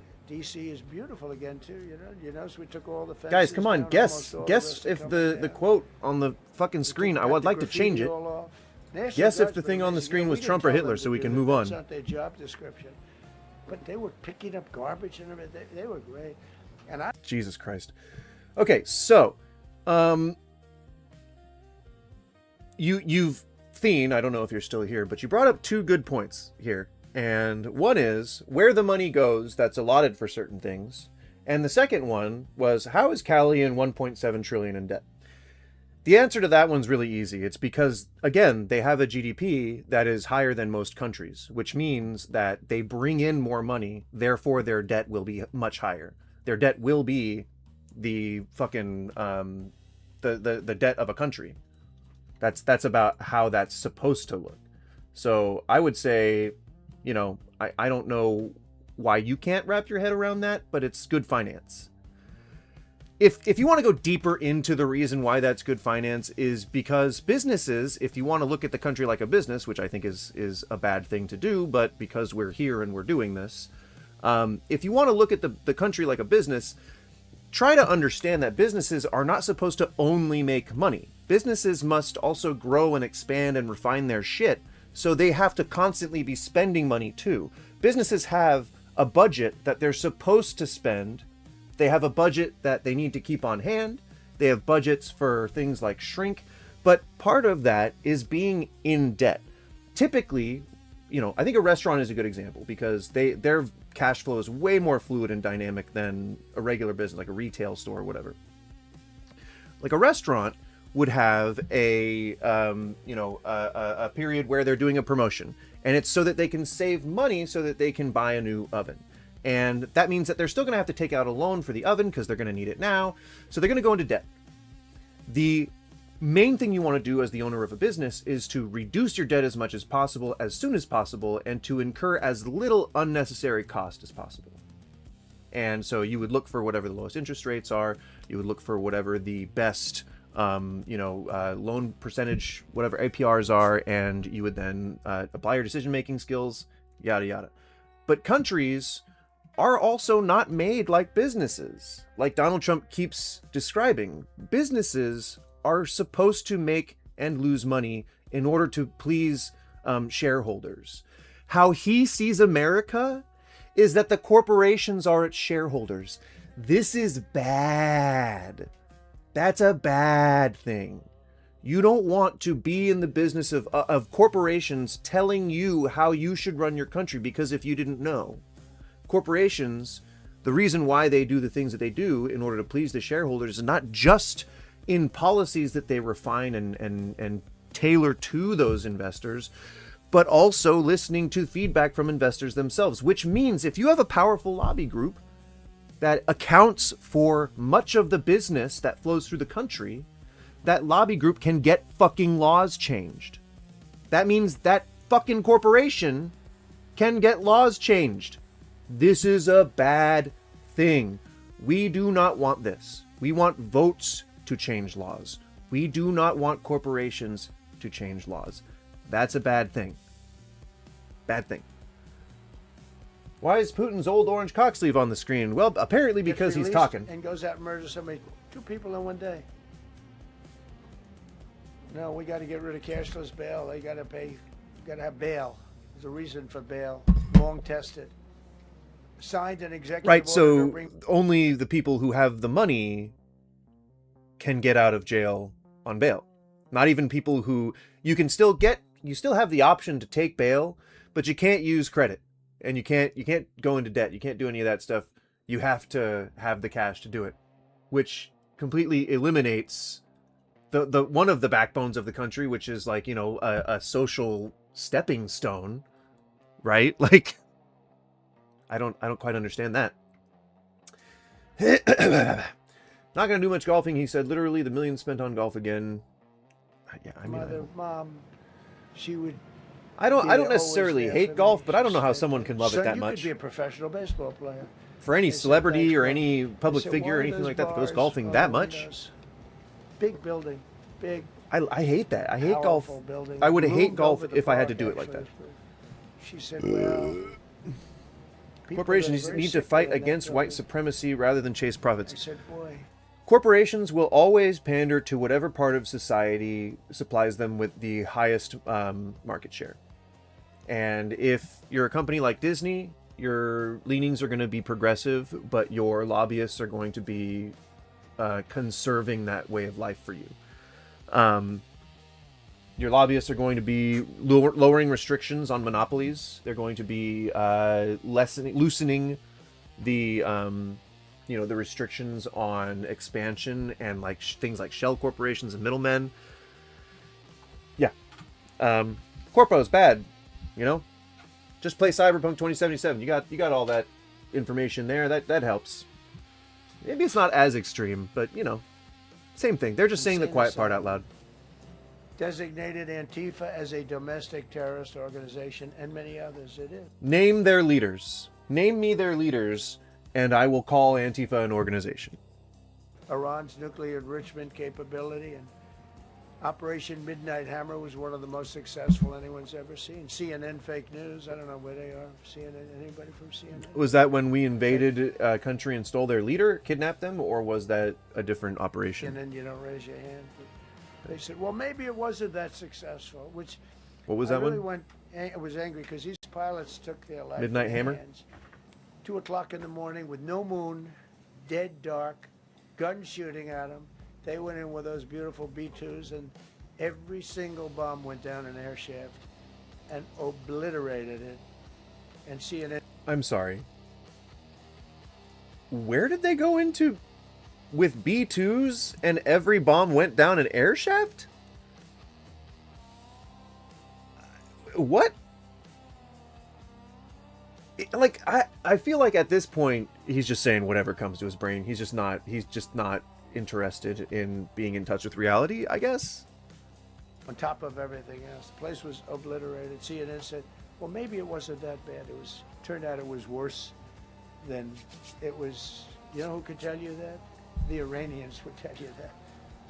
Because if they oh boy, okay. Well, I've had about enough of that. Let's talk more about how Trump is Hitler. Anyway, if you're just joining us, I mean, if you're still here, thanks for hanging out. But also, we do this every week. This is a brand new show. I don't know what the fuck to call a live stream. There's a brand new show, a really big shoe, and we're calling it "What's Wrong with You?" And what I would like is to get a pattern of people like coming in and like talking about things, and also engaging with the question, "What's wrong with you?" So, ideally, we'd have people calling in, but feel free to say so in the chat as well. It's still new. This is the second time we're doing it, but also on Mondays is the religion day. That's where we have the show called which is also known as Ask an Atheist Anything. And that's Mondays. And What's Wrong with You is Tuesdays. So tune in for those. I have nobody in real life to voice my opinion, but that's too long of a name, you know? And everyone knows that's what I'm doing, so it's all good, you know? I don't even really have to, like, say that. And so putting that as a title I don't think would be that effective. I'm trying to go for sensational here, alright? I'm not trying to go for boring, middle-of-the-road like what you're calling an insult right now. What's right with you? God. So little. So little. Antoine Watson needs to be appointed czar of all the elderly. I don't know who that is. I think that would have probably made me either laugh or cringe if I did. So it would have elicited the right emotional response, I assure you. And hey, just so you know, 38383, I may not have anybody in my life to voice my opinions to, but that's literally why we're all here, is it not? So, welcome. And thank you for voicing your opinion. I appreciate it. Have fun screaming into the void. Isn't that literally, again, why we're all here? It's the reason for the season. Alright? And the season is pleasing. What? It won't ever respond back to you. I know. Oh, man. I know. I used to scream into the void a lot. But it never talked back. You know? Just like God won't ever respond to the religious. Just like Jesus ain't ever coming back. You know? Oh yeah, Amy, you know, that is a good thing. I believe that quote is like, if you stare into the abyss long enough, it stares back. So maybe you don't want the void to answer. You know? I don't get it. I don't think I need an eldritch entity entering my brain. Because you know that they say garbled stuff to you and they like make you see runes and stuff. Like, I don't want to be a cultist for some formless entity. I want to be able to, if I got a god, I want to be able to look at a god and be like, what's up, dude? How you doing, man? And like shake their tentacle thing and you know, have it be a nice firm tentacle shake. I want that. I want that for my god. You know? It ain't happened yet. I think I still have to subscribe to a god first. But, you know, we'll see about that. Maybe Mondays will generate a religious epiphany within me. I doubt it. But it could happen. By the way, guys, if you need a reminder of what Mondays are, it's called AH! Which is Ask an Atheist Anything. So tune in. Mondays. Around 9 a.m. Just, I'm on Pacific Standard Time, so. Anyway, let's talk about how Trump is Hitler. I need to refill my water. I will be right back. And then we'll talk about how Trump is Hitler. See if you can guess, who is this quote by? I can't put my mouse there because it's not on the screen right now. But take a look at the quote on the screen and tell me if you think, is it Hitler or is it Trump? The answer may surprise you.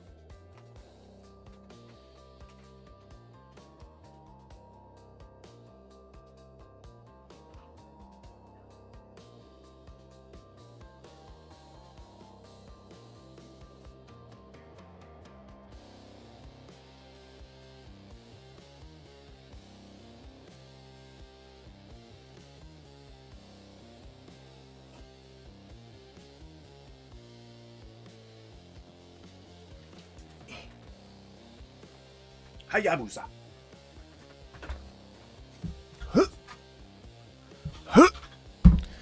All right.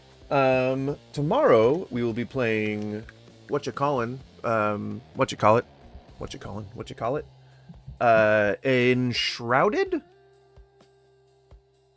pretty sure it's Enshrouded. We'll be playing Enshrouded. And that'll start again at 9 a.m. The latter 2 days of the week are usually just video game stuff. I would like to do... I don't know if we can do like a watch along of like an old like an older movie, even if it's like an 80s, like if it's got gore and stuff in it. But I would like to do that. Then I could probably bring my wife on once or twice, you know, a month maybe, and we could like do, because she runs a horror a channel on Instagram where she does clips of old horror movies, and she's got a pretty good following over there. But you know, maybe she could come on and hang out and chill and stuff, and we could do like a live reaction watch along or whatever. I think that would be fun. Also, if you're on Twitch ever and you see me on there, I am trying to get subbies, and if I get 20 subbies, then we will do a karaoke stream. I'll be singing some songs, and I'm not a good singer. I mean, I'm a decent singer, but karaoke, you're just kind of supposed to be a bad singer, so you kind of let loose and go crazy, and you don't worry about too much about the singing. And it's fun. And I think what I'm gonna do, for the first karaoke stream, if we ever get there, is I'm going to do the entire score of Teenage Mutant Ninja Turtles, the Coming Out of Our Shells tour.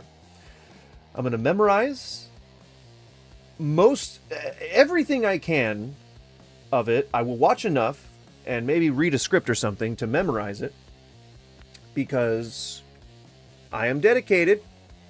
That's the level of dedication to the bit that you'll get out of me. But it'll be the entire Coming Out of Our Shells. It's an hour and a half. It'll be the entire Coming Out of Our Shells. I'm going to put a green screen up. I'm going to play the video behind it. And I'm going to try and, like, act out and sing along and all that kind of stuff. So that's my plan for the first karaoke stream. So help me make it happen. All right? We're not always talking about Trump or religion or everything on here, but we do have the time. So join if you like that stuff, but also join if you like fun shit too. Fun shit. All right, let's learn more about how Trump is Hitler. Oh man, it's just a roller coaster, isn't it? The dramatic events of September 1938 had their roots in the aftermath of World War I. Under the Treaty of Versailles, the victorious Allied powers sought to prevent Germany from ever again threatening European security by imposing strict limits on German military power. The situation changed dramatically at the start of 1933 when Hitler and the Nazis took power in Berlin. Within 3 years, Hitler instituted military conscription and to rebuild the German armed forces and remilitarize the Rhineland. He also expanded Germany's borders, most notably in March 1938 when Germany annexed Austria. They did annex Austria, okay.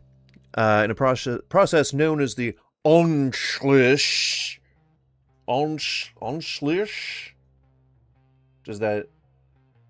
Did that sound right? Anschluss?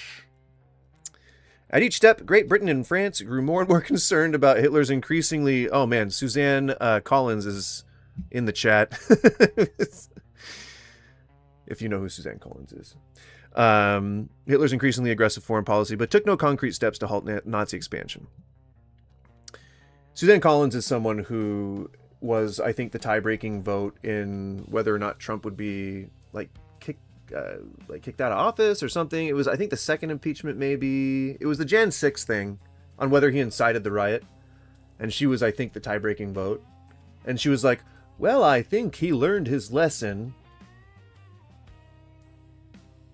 Yeah. And I think perhaps maybe, maybe she didn't think ahead enough. Maybe she didn't.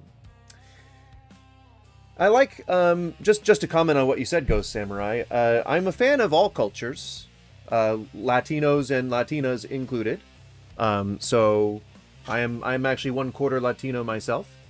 And so I'll agree with you when you say Latinas are great.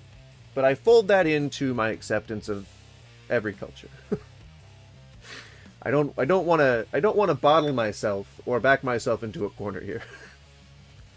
Jays are something I made up. I forget the year in Ukraine, the 1700s or 1800s.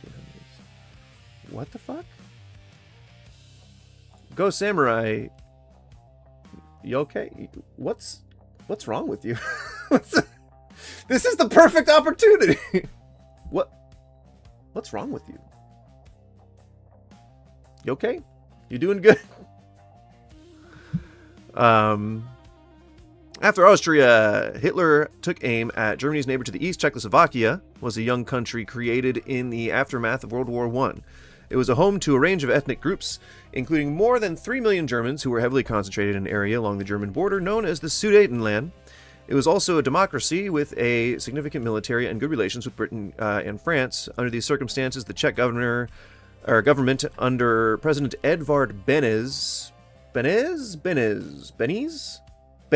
straight Bennies, flippin' Bennies, making it rain, had reason to believe that Czechoslovakia could stand up to Hitler's Nazi regime. After the Anschluss,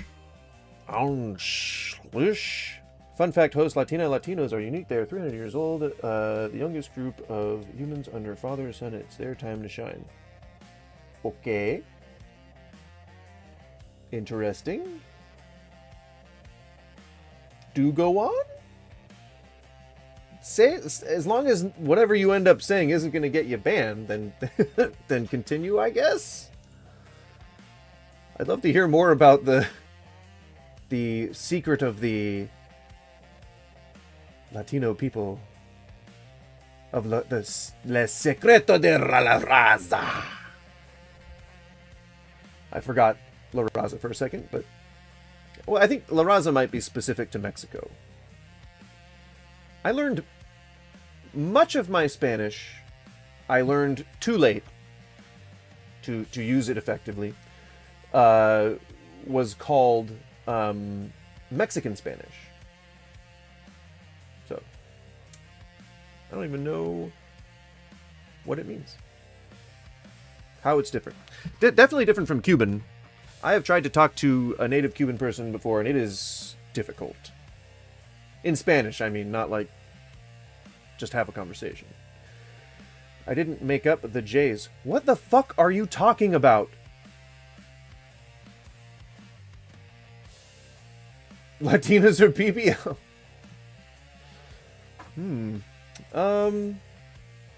What? What the why are we talking about the Latin people? What is the issue here? After the Anschluss, Hitler sought to bring more ethnic Germans under his control and shore up his eastern flank for future expansion. Sound like anybody we're talking about? Trying to expand east? To put us in a better position? Perhaps? Sound like anybody we're talking about? Anybody at all?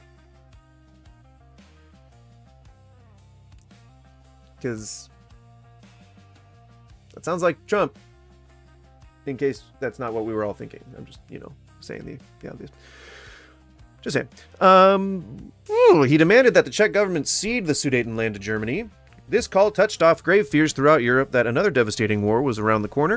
In 1938, Europeans still remembered the devastation of the 1914-18 war, which killed and wounded millions and left no community unscathed.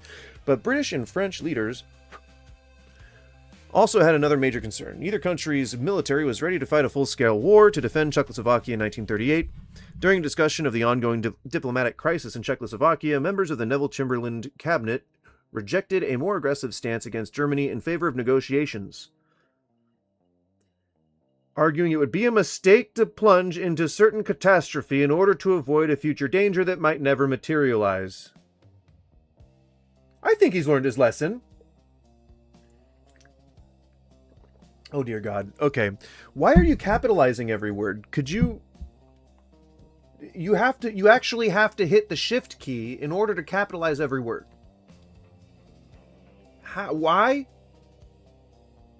North America continent is comprised of mainly Latina American countries.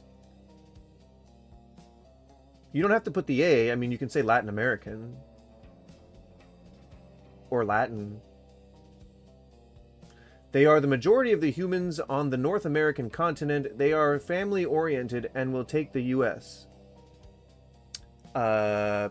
So now, okay, so you're on the, I would say, on the opposite side of deporting people. You want the Latin Americans to invade the U.S. Am I understanding that correctly? I just want to make sure that I'm not putting words in your mouth. That's why America keeps the Central and South American countries poor. I wouldn't say that America is the only source of poverty in the South American and Central American countries. But it is a good source. And I would say that maybe cartels would be a big chunk of that. But you never know. You know? It's usually what's obvious, but you never know. You don't want to go guessing. You don't want to be found assuming. Or whatever you call that. I have a demon possession. I'm Beelzebub. Beelzebub's a prince of hell. How are you just like chilling in some random human? It's part of my thing on Awakening 1/11/2025. So 9 days ago a year. 9 days in a year. I am pro-Latina and Latinos. Okay. I guess. Fair enough. The Munich Agreement was nothing more than Western capital selling out the Czechs in an attempt to appease Germany into going east, destroying communism so the West could kill them. Bomb never quite worked. I would never try to argue that appeasement was good for much of anybody. I think appeasement kind of sealed the deal on the fact that we were gonna go to war.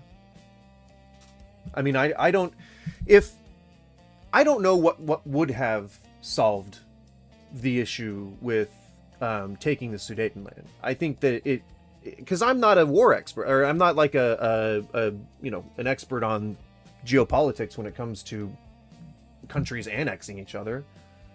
But I assume that if somebody had taken some action, if somebody had, like, I don't know, if people had done, I guess, what they're trying to do today, like they're trying to all talk to Trump to say, like, hey, can you please, listen to people and listen to the rest of the world and stuff like that.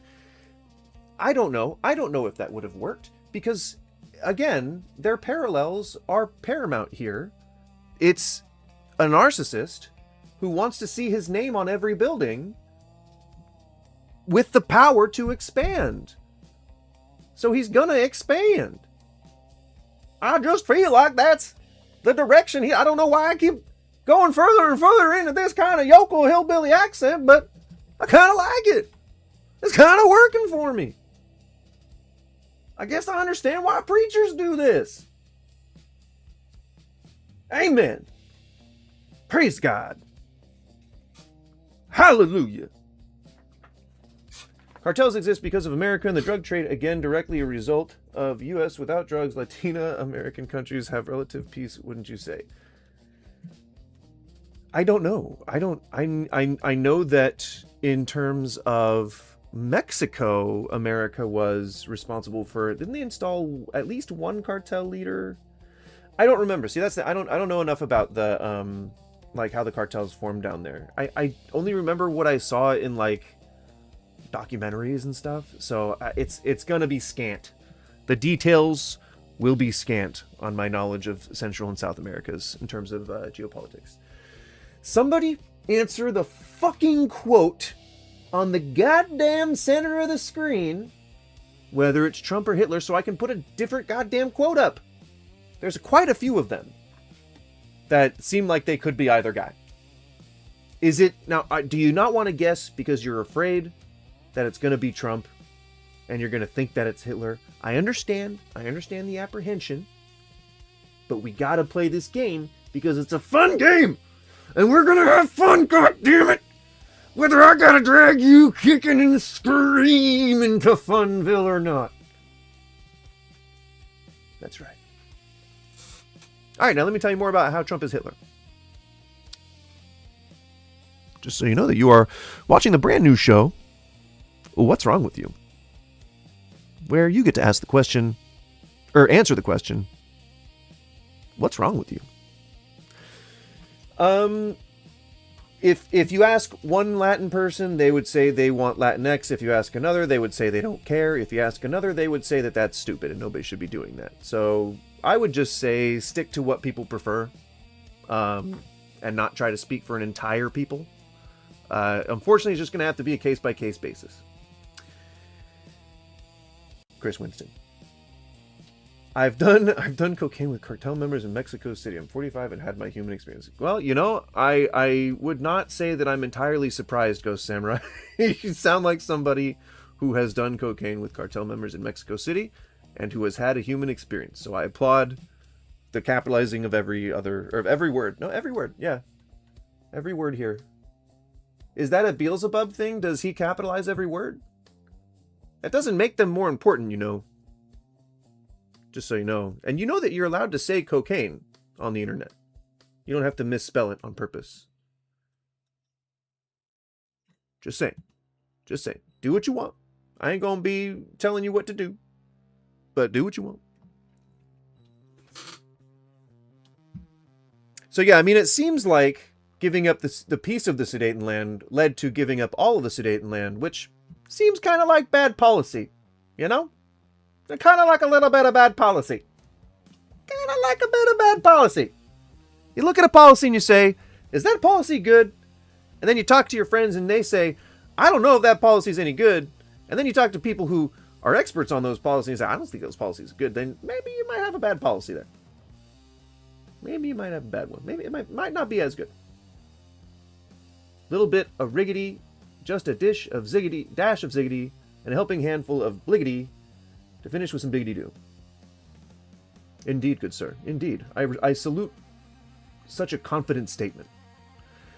Trump is not even comparable to Hitler. Well, then you haven't been paying attention. He's just about to annex the Sudetenland, or he's just about to take the Sudetenland. So... And we are building camps. I don't know if you noticed that bit of news. Also, the whole what was it called? The disinformation campaign. You know, do you remember seeing the posters that said like Jews are demons and shit, and like had them all like, yeah. You remember seeing those? That doesn't ring like any other bells to what's going on right now. I don't see anyone getting burned, only the American flag. So, you're allowed to do that. That's called free speech, my bruh. If you want to burn the Mexican flag, you feel free to do. If you want to burn the pride flag, feel free to do. You can burn flags in America. That is part of being an American. Just saying. And in terms of, like, burning the American flag, there's worse stuff that you can do to your government to show that, like, you know, oh, like there's, you know, people dying in ovens. You could use a different comparison. You could be like, I don't see people in concentration camps getting shot, just school children. You know what I mean? Like, you could, that would be more impactful if you were trying to make a point. That actually worked. Just saying. You know, try harder. Just a little bit. Maybe it would work for you. Go Samurai, just going off in the chat. Satan isn't the same as Beelzebub, though. You know? Burning the American flag is not freedom of speech, it's disrespect to the flag. Disrespecting the flag is freedom of speech. Fuck the flag. Fuck the US. You're allowed to say that shit. That's called freedom of speech. Fuck you. Fuck your mom. Fuck your dad. I don't give a shit. That's called free speech. I don't know why you think that disrespecting the flag is against the Constitution?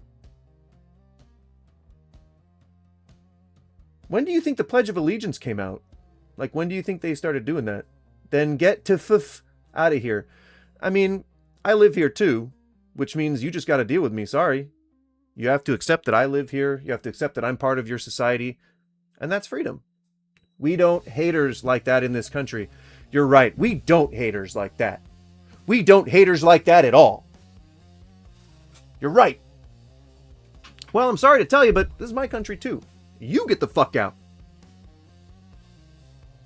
You guys are what? You're supposed to be the silent majority? Like, what does that mean? That you're the minority? Or you're the oppressed minority or something like that? If you are less than we are, go live somewhere else. Go buy Greenland and go live there. Kick them all out and live there. We'll welcome them here. They can live in all your guys' high-rises. They can live on all your guys' single-family lots. You guys want to rewrite the Constitution. No, we just want you guys to obey it. We just want you guys to obey the Constitution. That's all we want. And just so you know, there are a big fat zero amendments on the books right now to take the Second Amendment away. Zero. A big fat fucking like Donald Trump likes to suck on. Big fat zero. Zero legislation in the works right now in order to take away the Second Amendment. Zero. If this was your country and you had any respect for it, you would be saying F America. Right, I would be saying F America. Right. You are the problem. I'm exercising my rights. What you're describing is called fascism. You want to restrict my rights or kick me out of the country. That's called fascism. Yes, they are. Give me a link. Prove it. If you can show me one instance where someone's trying to take away the Second Amendment, then I'll eat a fucking hat. I don't know what kind of hat. I would hope it'd be made of leather, because then it would at least taste somewhat like cow. It's going to be cotton, isn't it? Man. You just haven't been punched in the face for disrespect, so you're threatening violence. Does that sound democratic to you? Because you don't like my America? You don't like the America that I live in? You don't like my version of America? So you physically threaten people just because you disagree with them. Do you think that sounds very patriotic? It just makes you sound kind of like a crackhead psycho. You should probably be on a list somewhere if you just go around wanting to punch people. And you don't obey what? The Constitution? I'm adhering to the Constitution right now when I say fuck you. Go suck a big fat one. I can tell you anything I want. As long as it's within the TOS here. You know? Yes, the America you live in is full of drug addicts and homeless people. Same as you. We live in the same fucking place. You moron. Why don't you come up with a better argument? Why don't you actually come up with an argument and we can have a discussion? But you're just saying all the same shit that you see on Fox News. All the same shit. Second Amendment is why you have freedom of speech. Right. And it's meant to be used on tyrannical governments, not each other. When you turn them on each other, you're not respecting the Constitution, because the right to life, liberty, and happiness, and, you know, from, you know, illegal search and seizure and all that kind of shit. So, I don't know. You voted for a communist. Who's the communist? No political candidate has been a communist that I voted for. I mean, you know, you can paint me with whatever brush you want, but unless you actually knew me, you can't make any guesses. Democrats support all the bad people like Mangione, okay? I'm not a Democrat. I am not a politician. I don't support really any Democrats or politicians. You think America shouldn't have a border? Are you done reciting Fox talking points? Man, come on. All Democrats are communists, okay? So you don't like Medicare? You don't like Medicaid? You don't have any prescriptions? You don't do any health care? You don't engage in any, you don't pay any taxes or anything like that? I mean, did the education system fail you that badly? I'm assuming you probably dropped out of high school. Because it says, because you I don't know if you put your town's name, but if you're from Sacramento, then you're probably very poorly educated. All documents, or all, I can guess as to what type of person you are by the garbage you say. You want to let them all, let who? Let who in? Who's them? People? What are Democrats doing for any of that? Still no free college. So? Democrats aren't in power right now. You're saying, again, you're just saying Fox talking points. Like, I debunk these all fucking day long. Why don't you come up with something of your own? What do you see that's happening in your community right now? What's affecting you right now? Just say like one thing that's actually going on in your life that has nothing to do with just like your racism or whatever, sexism, I don't know. I'm guessing you're also transphobic and probably homophobic. You know, I'm guessing. You would never be able to get into any of the universities in California. I didn't want to go to college. Not a fan of college. I didn't want to go to school. I was way happy to leave the school system the second high school was over. Democrats affect everyone. I mean, they're not in power right now, so again, you're just coming off like an idiot right now. I don't know if your goal was to come here and sound stupid, but you're doing a good job. And keep going. I'm here for it. Oh, but I'm a dropout. Did I ever say I went to college? I'm a chef. I am not a political expert. I'm simply expressing my opinion, which is in the Constitution. You fucking moron. I don't see you doing live streams to express your opinion. You're just trying to insult me with a bunch of balloon juice. A bunch of just air into the void. Sorry. And you're like, you just haven't been punched. Interesting. That you think that that's how you conduct democracy. Because I guess I know why you're a Trump supporter then. Texas has the best Google cybersecurity team on Father's Planet, the Latina team. Oh my god, dude. I need to know the lore. I need to know your lore. I need to know what's going on in that head, how you got to where you are. I need to know more about Beelzebub. I really do. I need to know more about your obsession with Latinas. It's not uncommon. I've seen it before, believe me. My first girlfriend was, I think, a quarter Mexican. So I know how it is. I know how it is. But you can't lose yourself, you know? You gotta be able to keep a hold on who you are, you know? A lot of Democrats haven't been punched. I mean, a lot, meaning how many? Do you think that no Democrat anywhere has ever been punched? I mean, I assume you know that that's not true, so I guess we're careful enough not to say that. But I'm not sure, like, what is your point? You think that you have to have been in a fight to be able to speak on anything? Or to have an opinion? You think that punching someone is what makes them get your point of view? So your goal is to just beat everybody up around you so that you can make them think like you. Do you think that makes you sound like a good person? It doesn't. It makes you sound like a piece of shit, really, unfortunately. You think that punching people to get them to think like you is how you fix things. Is that how you fix a house? By like knocking down the support beams? Look at Antifa. Okay, look at where. No, but I think people that burn flags need to be stopped. No, you don't. You think people need to be punched. You think people need to be physically attacked because they don't agree with you. That's monstrous. That's a horrible way to think. I hope that you don't have any family or friends. I think that people that hate America need to get out. Anyone that expresses an opinion that doesn't mesh with you doesn't mean anything about them needing to go somewhere. You want to not see people like me in your community. That's called fascism. That means that you only want to welcome people who think exactly like you, who agree with everything that you think, who are the same, I don't know, race, sexuality, background, whatever it is that you otherize people for. That's what you want. You want them gone. You want them dead.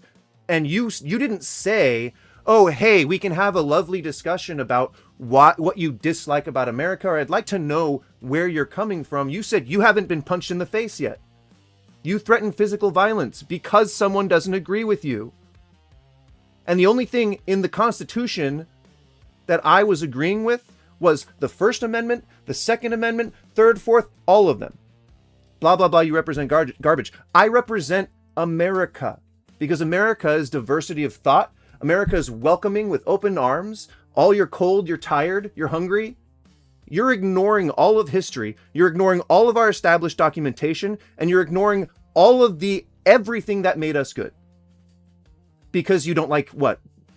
Brown people? Because you don't like gay people? Because you don't like when people burn the flag? Fuck you, and fuck your America. You dickless fucking pussy. Go fuck yourself. Democrats haven't been, that's the problem. People say and do whatever they want without any... What do you think people should be arrested for? For burning the flag? Then you are a fascist. Then you are one of the Nazis. You are supporting fascism.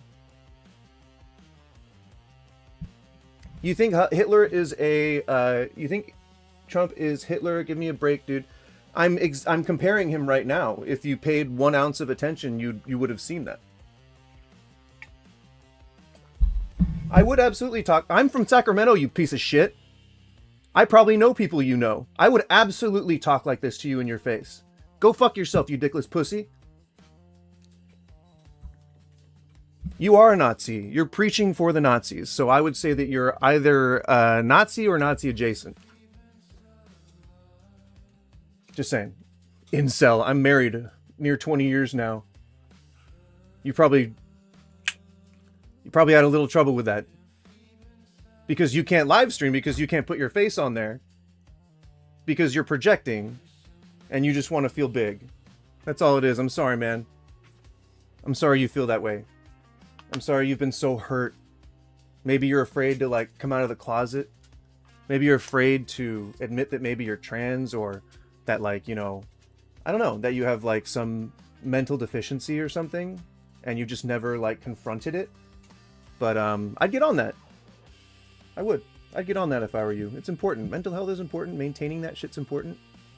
You know? Do you want to guess whether this quote here in the center of the screen, do you want to guess whether it's Trump or Hitler? Do you? I don't know where it is on the vertical view. Do you want to guess? I'm sure you okay. You absolutely probably could not tell if someone who was fully transitioned was trans.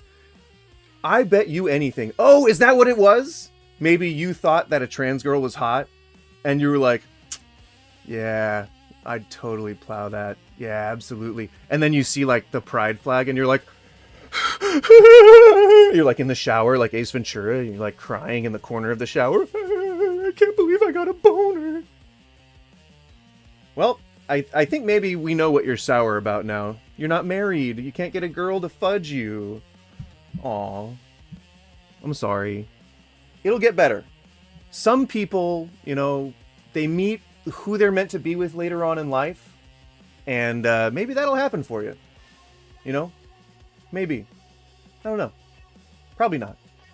Because, I mean, if you talk like this to people, then you're probably not going to make a lot of friends, and definitely not going to make friends with a lot of women. So, I don't know. Maybe do better. Maybe do just a little bit better. You know, we really should be striving to be better at least a little bit every day. So, you know, take that first step. Anywho, let's continue to talk about why Trump is basically Hitler. Welcome, by the way. Any detractors as well. Welcome, you guys. This is... What's Wrong With You? It's a show that I do. I still don't know really what to call live streams, but it's a show. A live stream show, I guess.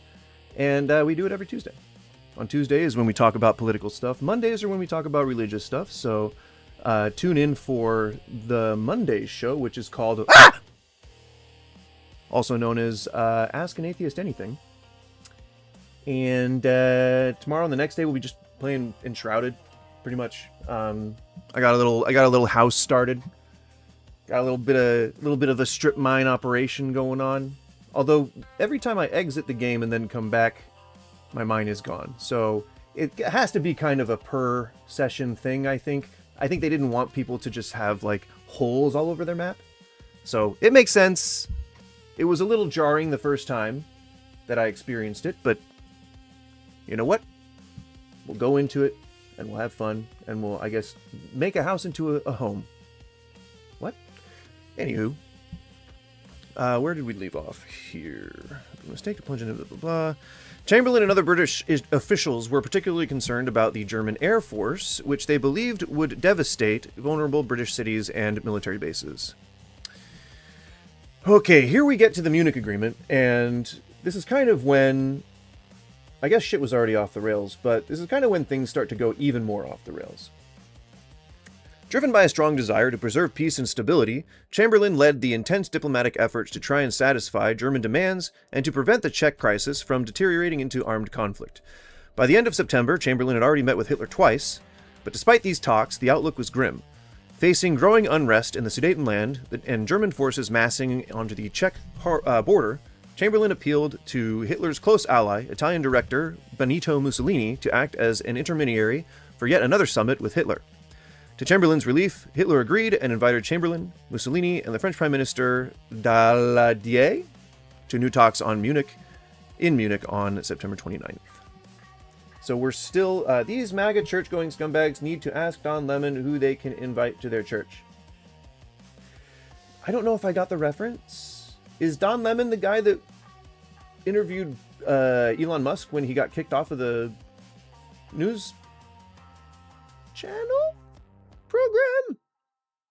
Streaming service? I don't know what he was on. I know he was a newscaster. I don't know if he still is. Did he say something racist? Or what did he say? What was his... He had like a falling out. Oh, good. I feel like I butchered that. Good. I'm glad I at least... yeah, that is a difficult one for me.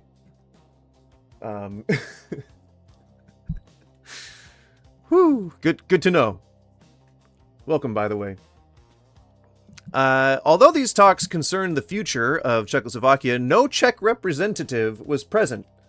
Like when Trump meets Putin to talk about what to do with Ukraine.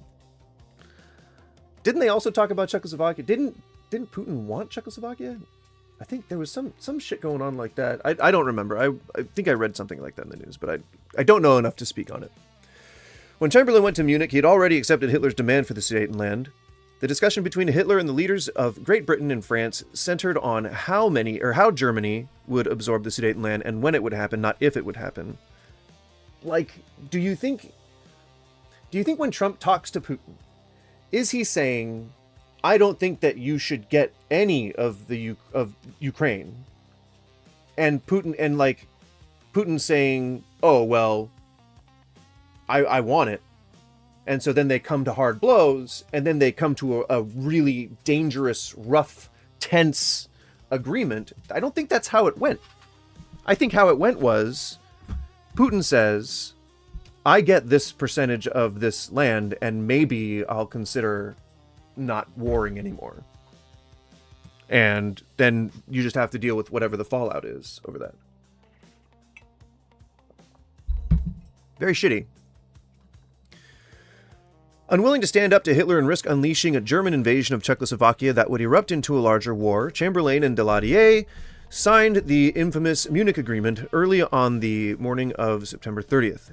Chamberlain, believing that he had accomplished his mission and prevented another war, convinced Hitler to sign the statement pledging to continue to work for peace and improve Anglo-German relations. Although this was the agreement Chamberlain held up to loud cheers at the airport in London, Hitler had no intention of abiding by its terms, saying that that piece of paper is of no significance whatever. So, when we try to get somebody to acquiesce, to say, okay, maybe I'm not going to do a genocide, maybe I'm not going to do an invasion, maybe I'm not going to do an annexing or a war or whatever, and then they go to their people and say, I think that they sucked at negotiation, and I don't think that they held any water. They also got on their knees and started S-ing my D and saying, please, sir, may I have another, and all that stuff. Then maybe you should take a closer look at that guy. Maybe you should say, perhaps we shouldn't have caved a little bit to this guy, you know, because he went home and he just started talking shit about us to our backs. Of course, it's not to our backs because we got a little bit of a spy network going, but you know what? That's a story for a Cold War time. All right? Maybe don't like a guy like that, you know? Maybe don't. Maybe don't. You know? He was at the fucking Olympics. He shook hands with the competitors. Maybe don't appease a guy like, you know, maybe don't appease a guy who's just going to aggressively take another nation, you know? I don't know. I'm just some guy. You know? Hey. Chamberlain's actions received wide acclaim throughout Great Britain and around the world following news of the Munich Agreement. An editorial in the New York Times proclaimed, "Let no man say that too high a price has been paid for peace in Europe until he has searched his soul and found himself willing to risk in war the lives of those who are nearest and dearest to him." Jesus fucking Christ. Like, how much glazing did Chamberlain get for giving up territory to an expansionist that didn't even belong to him, that wasn't his to give up?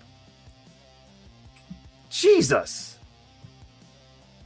And I guess that's what spurs you on. It's what keeps you going. It's like, oh, okay, well, if people think I'm doing the right thing, then I guess I'm going to continue to do the right thing, even if no one pragmatic would be willing to agree with that.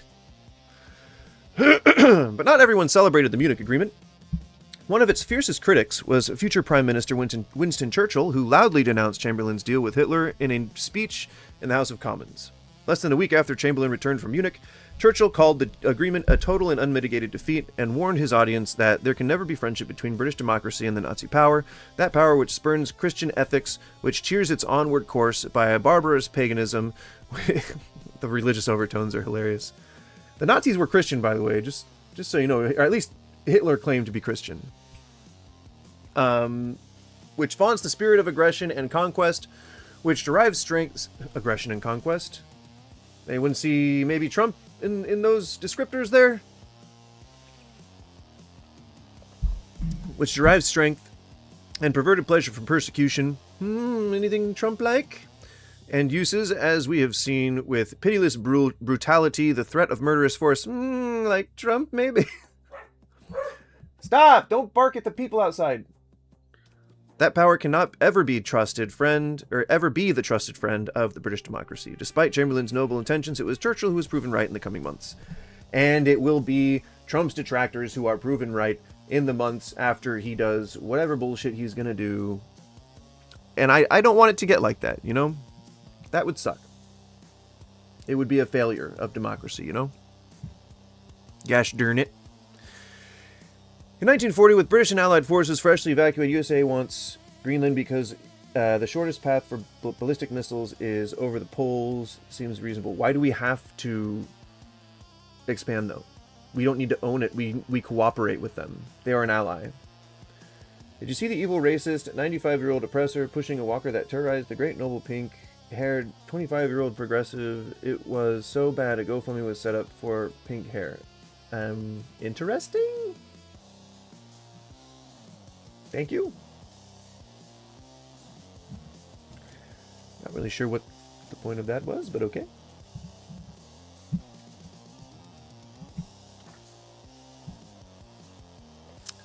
Okay. 1940, with British and Allied forces freshly evacuated from Dunkirk after the collapse of France, some of Chamberlain's fiercest critics published guilty... I'm trying to see if this has anything to do with appeasement, or we're just like going beyond that.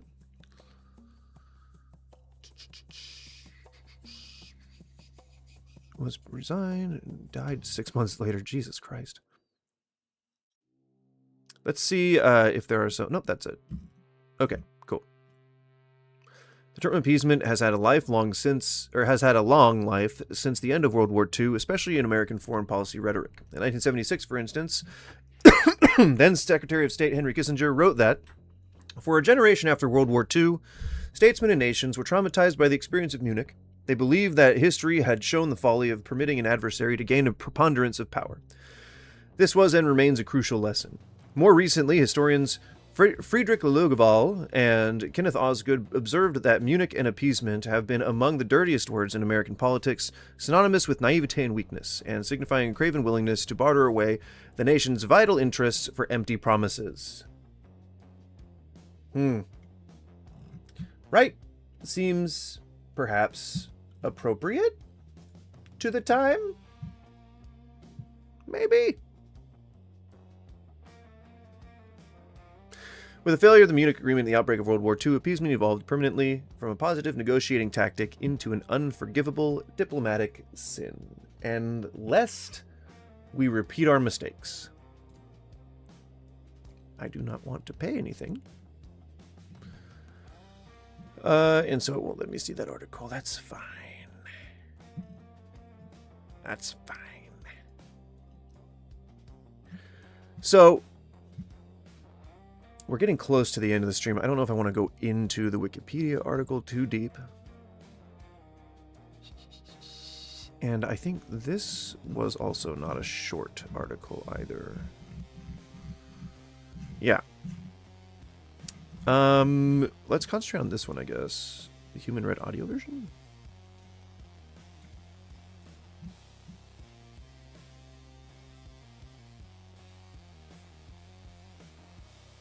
Yeah, okay.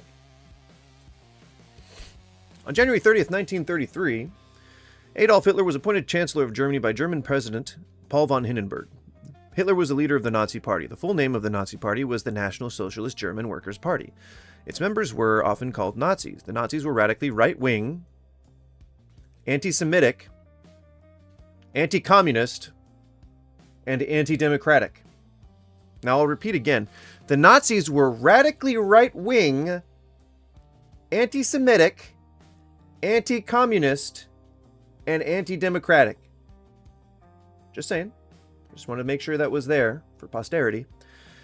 There are some misconceptions about how Hitler came to power. It is important to understand that Hitler did not seize power in a coup. Hitler was not directly elected to power. Rather, Hitler and the Nazi Party came to power through Germany's legal political process. According to the 1919 German Constitution, the position of Chancellor was appointed by the President. When Hitler was appointed Chancellor in 1933, the Nazi Party was popular in Germany. However, the Nazi Party was not always so popular. In fact, when the Nazi movement began in the early 1920s, it was small, ineffective, and marginal, like the fucking alt-right movement or the Proud Boys, perhaps. In early 1920s in Germany, the early 1920s in Germany, were a time of social, economic, and political unrest. Much like the Vietnam times, much like, I guess the 20s in America, too. This unrest was a direct result of World War I, obviously. Germany lost the war. Germans were shocked and horrified. Many people, including Adolf Hitler, refused to believe that the loss was real. They falsely blamed Jews and communists for Germany's defeat, instead of looking inward. A very core quality to a narcissist. As a result of losing the war, the German Empire collapsed. It was replaced by a new democratic republic. This German government was called the Weimar Republic in June 1919. German leaders of the Weimar Republic were forced to sign the Treaty of Versailles. This treaty required Germany to accept responsibility for starting World War I. Germany also had to make huge payments for damage caused by the war, known as war reparations. In the early 1920s, the Weimar Republic faced political and economic problems. Wartime devastation had resulted in an economic crisis. German war debts and reparation payments led to hyperinflation and the devaluation of currency. So, moderate conservatives in Germany put up with him as an enemy of my enemy. Yeah, no, that was actually a frequently said thing back then, was enemy of my enemy. Eventually they were purged and pushed out. Rise and Fall of the Third Reich talks about this. Yeah. That's what we're talking about in our government. It's like the people... They are raising our generations on their propaganda so that when they're old enough to take office, they can push the people who don't agree with them out. That's what's happening. It's on a longer time cycle or on a longer timeline. But if you like, you can't not see that. Oh, it just keeps coming out for some reason. There were also political movements that tried to overthrow the new government. They ranged from the far left to the far right on the political spectrum. Their members were reacting to post-World War I. I hope normal American conservatives realize this. They won't until after the fact. That's how it happened in Germany. People didn't even know about the camps until after the war. They thought, oh, he's getting rid of dangerous criminals. He's getting rid of immigrants. He's getting rid of people who come in and take and take and take and don't give back. That's what he said. That's what he said about the Jews, and that's what Trump is saying about Mexicans. It's like, it's right there. Well, unfortunately, they are in the majority of power positions. That's the problem. They realized a long time ago, around 2015, that they need to stop trying to go for like one person being in control or the House being in control or whatever. They wanted to install people in key places of the government so that they could pass their policies. What are you Americans going to do about it? I'm not in a position to do shit. All I can do is be on here and hope to point this out to people that they see it. And other than that, I can vote and I can show up at the protests and the demonstrations. But other than that, not a whole lot I can do. Personally. We need a coalition. We need enough people to get together that have the power to make change, you know, like maybe the military, I don't know. Fuck. Their members were reacting to post-World War I discontent in Germany, but they were also fostering and sowing more discontent, and sometimes even violence. One group that caused particular alarm was the German Communist Party. A much less prominent new political group was the Nazi Party. The Nazi Party was one of the many radical new political movements active in Germany, kind of like the alt-right and the Proud Boys. Trump is an evil racist and needs to open up the southern border. William, I don't know if you're trying to sound like a troll, but you sound like you're trolling. Although the party was based in the city of Munich, it gained national attention in November 1923. That month, the Nazis, led by Adolf Hitler, attempted to overthrow the government using violence. January 6th. The failed coup, January 6th, was known as the Beer Hall Push. It resulted in Hitler's arrest and temporary ban, impeachment, from the Nazi Party. They floated trying to get him off the fucking ballot. Do you not see the parallel? Oh, I said it again. I said, do you not see the parallels? Do you not see them? Hitler and the Nazis changed tactics after they failed to violently seize power. Beginning in the mid-1920s, they focused their efforts on winning elections. But the Nazi Party did not immediately succeed in attracting voters. Like they lost an election, or like maybe the people, didn't like those sort of, it almost sounds like those are some racist kind of like sounding things that they're saying. It's almost like the news comes out and says, they're not Nazis. They're not racist. No, of course not. You guys are just way over-interpreting what they're saying. No, just because they sing Proud of Your Boy or whatever, they're not a domestic terrorist organization. It's all good. But the Nazi Party did not immediately succeed. In 1928, the Nazi Party won less than 3% of the national vote in elections to the German parliament. Because their constitution at the time, I don't know if you would call it a constitution, is it? I'm assuming it was called that. It was, pro-democracy. It was pro-people, as opposed to corporations and power. They're pretty distinct things. Just saying. Beginning in 1930, however, the Nazi Party started to win more votes. Their success was largely the result of an economic and political crisis in Germany. Yeah, COVID really pushed a lot of people, the needle, further onto the edge of whatever spectrum people were on, whatever side. Tended to do that. Isolation made monsters of us all. We already know they were in an economic political crisis. Beginning in the fall of 1929, there was a world economic crisis known as the Great Depression. Millions of Germans lost their jobs. Unemployment, hunger, poverty, and homelessness became a serious problem in Germany in the early 1930s. The German government failed to solve the problems caused by the Great Depression. Germany was politically divided. This made passing new laws almost impossible because of disagreements in the German parliament. Many Germans lost faith in their leaders' ability to govern. Very similar to why Trump got elected in the fucking first place. Radical anti-democratic political groups like the Nazi Party and the Communist Party grew in popularity. They became more and more visible to the press and on the streets.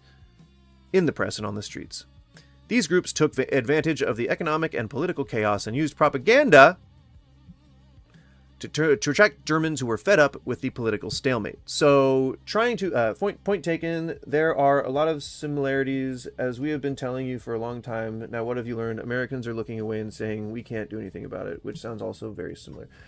I mean, if I had the ability to do something, I would. That's not the same as I don't believe anything's going on or that nothing's wrong. That's not what that means. This is me actively trying to put the good propaganda out there. I didn't just figure this out. I may be presenting it this way, but I've been saying this for 10 years now. It's not my fault that other people aren't listening. What am I supposed to do? Go and shoot into crowds? That's not going to achieve anything. Even when we were trying to separate from England, you couldn't just say down with the king. You had to meet in bars and talk about and move tons of logistics around. You just couldn't openly badmouth a fascist ruler because you'd get your head cut off, or I guess imprisoned as a political prisoner. So I don't know what you expect me to do, but I'm doing it. This is me. Look, hi, this is me. I'm doing it. What's up? You're here at me doing this. You're here at me doing what I can. I'm taking my only free time that I have at all today, and I'm spending literally all of it trying to reach the people that I think I can. So, Fabi Janiki, I don't know what you want from me. I'm one person. Minnesota and democracy belong to the Democrat Party. I don't know why you would say that. It belongs to everybody. MAGA are subjects of the Holy Democrat Party. William, again, you're not trolling very well. These aren't clever trolls. I'm not losing myself in them. You're supposed to make people feel triggered. That's not... This is just nonsense.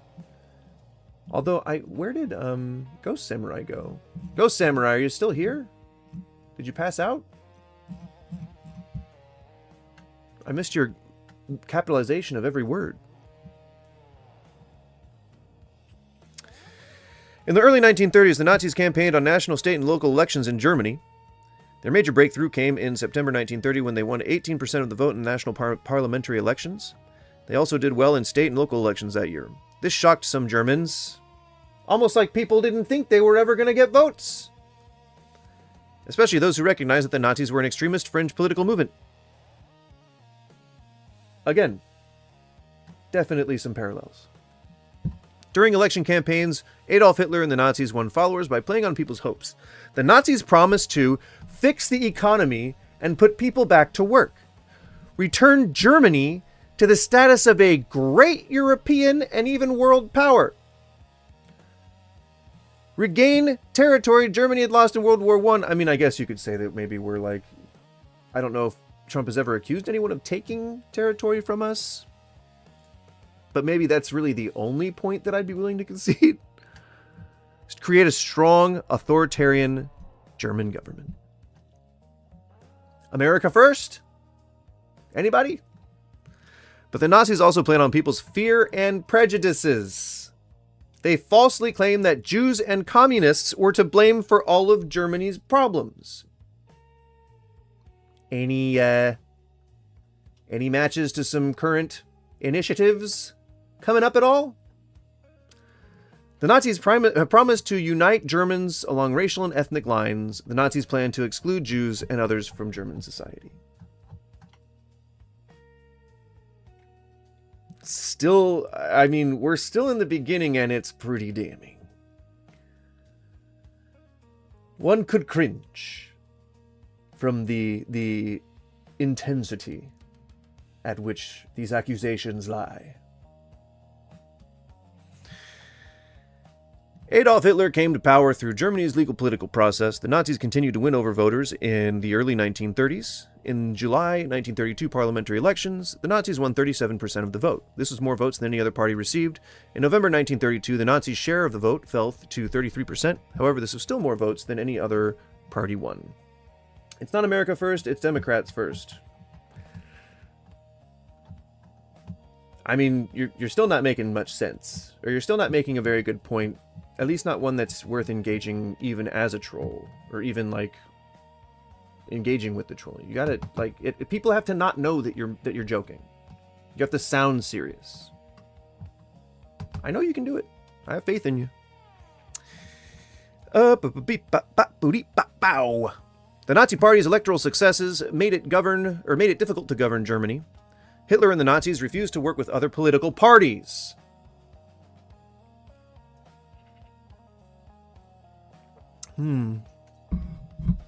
Hitler demanded to be appointed Chancellor. German President Paul von Hindenburg initially resisted this demand. However, he gave in and appointed Hitler Chancellor on Germany 1933. Hindenburg appointed Hitler to this position as the result of a political deal. Certain conservative politicians convinced President Hindenburg to make the appointment. They wanted to use the Nazi Party's popularity for their own purposes. Almost like, oil companies and corporations, perhaps. Hey bro, I got a used Honda Pilot SUV for sale. Red, slight front end damage, stained driver's seat. I'll let it go cheap, located in Minneapolis, if interested. Again, I think you gotta come up with something better if you're trying to troll, FYI, Moet is not a good champagne. Now, I did get invited once to go and drink at their tasting room.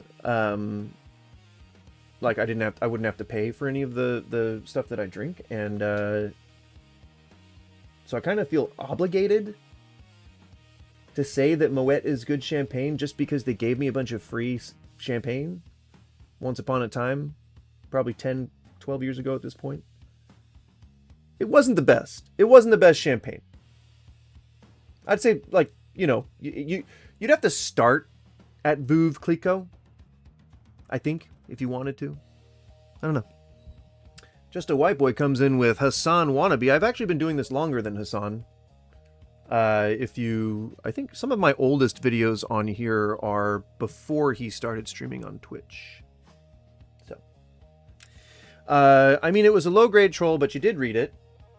We'll call it a wash. Well, no, you're giving me engagement. It's an L for you. You got to have something that triggers me so that you elicit the response. Otherwise, all you're doing is just giving me engagement. Like, you got to make me click on something that takes me to, like, your channel or something. You got to make me, like, I don't know. I don't know. I'm not a very good troll, but it's got to be something that elicits more of a response from me, you know, from the person that you're trying to get the response from. Right now, you're just improving my metrics. So, like, the best thing you could do would be leave. And I don't want that. I want the community to grow. So I encourage you to use your best trolling material on me, man. I would welcome it. Can you slowly lean into the camera with a look of disappointment? Is this a sexual thing? Because I'll gladly do it.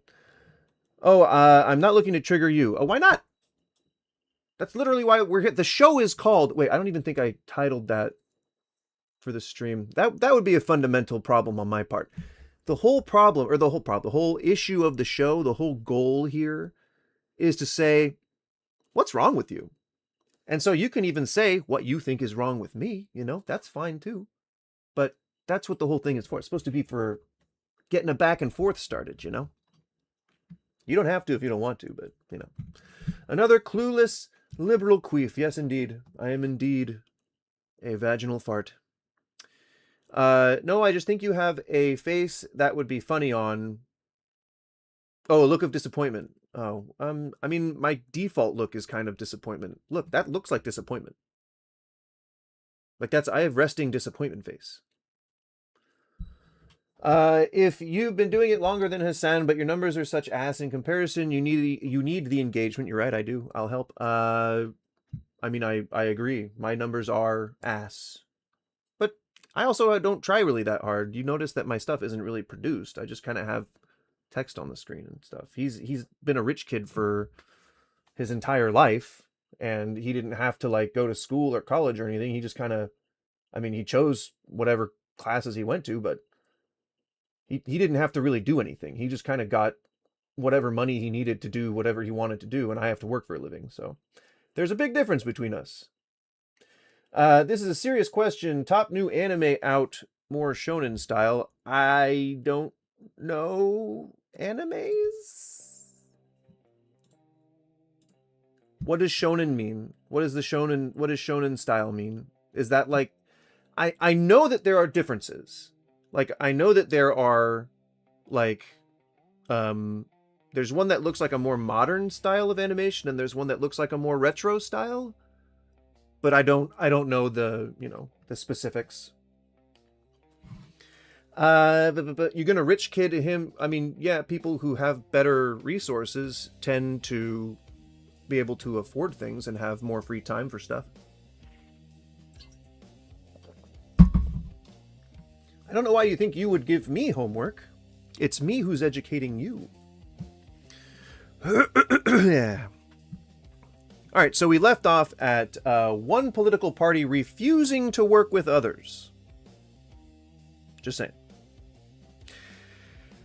Hitler demanded to be appointed, blah, blah, blah. Hindenburg appointed Hitler to this position as a result of a political deal. Certain conservative politicians convinced to make the appointment they wanted to use Nazi, yada, yada, yada, yada, just like corporations in America today.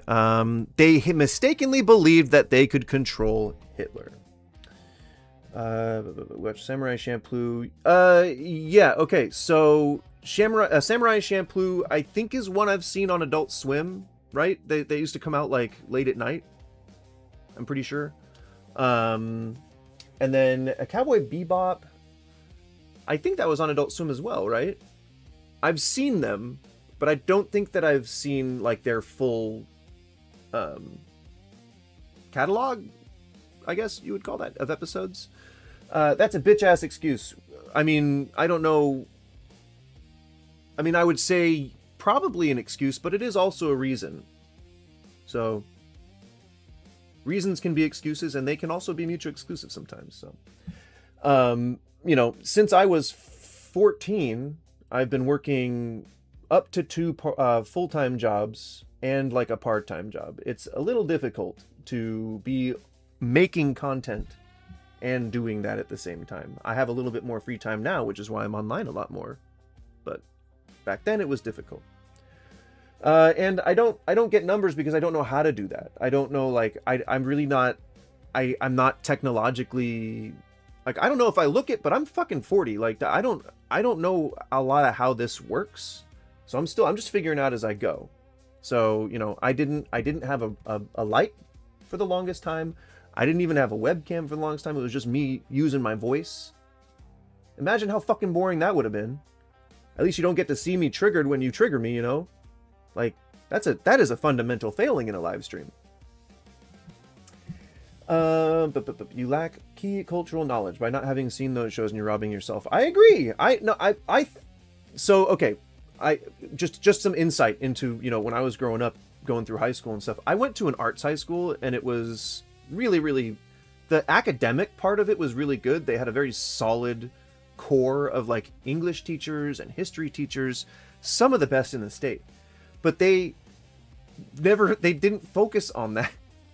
And the cool kids were still the kids who liked sports, and they liked, you know, I don't know, like, back then I didn't like rap music, but they liked rap music. And so I was like the outcast at a school for outcasts. And so I tried to, like, you know, how teenagers do. I tried to change myself so that people wouldn't think that I was like a nerd or a dork or whatever. And I saw how they treated the anime kids. And I had seen some of like the classics, like Ninja Scroll and Spriggan, which if you haven't seen those and you like anime, you definitely should. And so I just never shared that I enjoyed these things with people because I thought I thought the cool kids were gonna make fun of me. I thought that I honestly thought that liking things like anime or any animation, honestly, I thought it was gonna get me kicked out of the cool crowd, you know. And nowadays all that stuff is accepted, you know, like kids in school, like, apparently, like, they totally just are totally fucking cool with that shit. Oh man, I would have gotten beaten up and stuffed in a locker at a place that's made up of kids that all got beat up and stuffed into lockers. Yay. So I didn't get interested, or I didn't get interested in like animation or anime or anything like that, because I thought I was going to get made fun of for liking it. So now that I'm, you know, old and I'm just trying to like reapproach all the opportunities that I missed, that, you know, being more open-minded with things like animation is one of those things. And so, yeah, I mean, I would love to check out those shows. At least watch them like all the way through, you know. It's interesting you mention college in relation to privilege. It's not the first thing that comes to mind in Canada because it's fairly affordable. Like, it's still a privilege, but not rich kid. Well, also, rich people in America can use tax credits that allow them to essentially put their kids in private school for free. And that tends to only be, and I mean like Ivy League or whatever. And that tends to only be people that can afford to do so. And I mean, sure, like, their student body isn't only made up of rich people, but it's people who get those like breaks that can afford to do that. Like, I don't think they should be getting extra money off of a way of life that they're already being fully financed, you know, through. So whatever.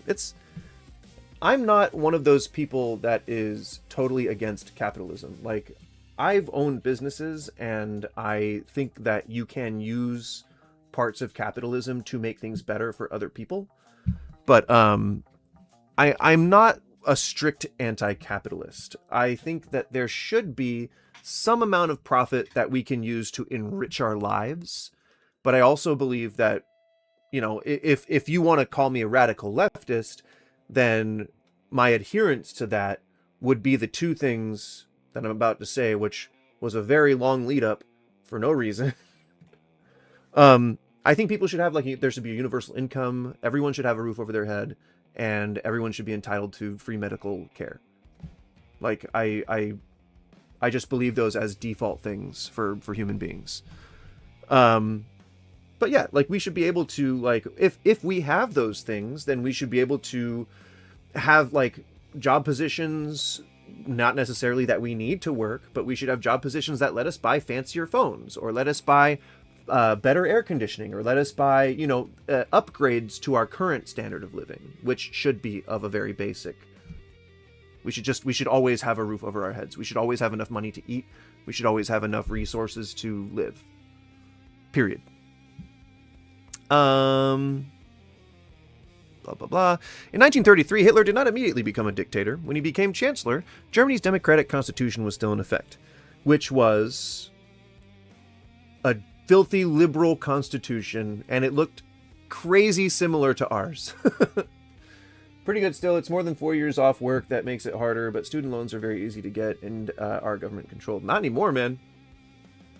Not anymore. It is a little bit more difficult to get loans now. And the loans that you do get are typically predatory.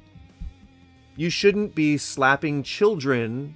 I mean, like, they just graduated high school. You shouldn't be strapping kids with 6-digit debt just so they can obtain further education.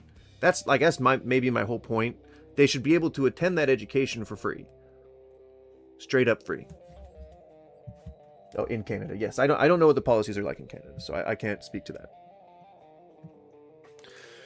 However, Hitler transformed Germany by manipulating the democratic political system.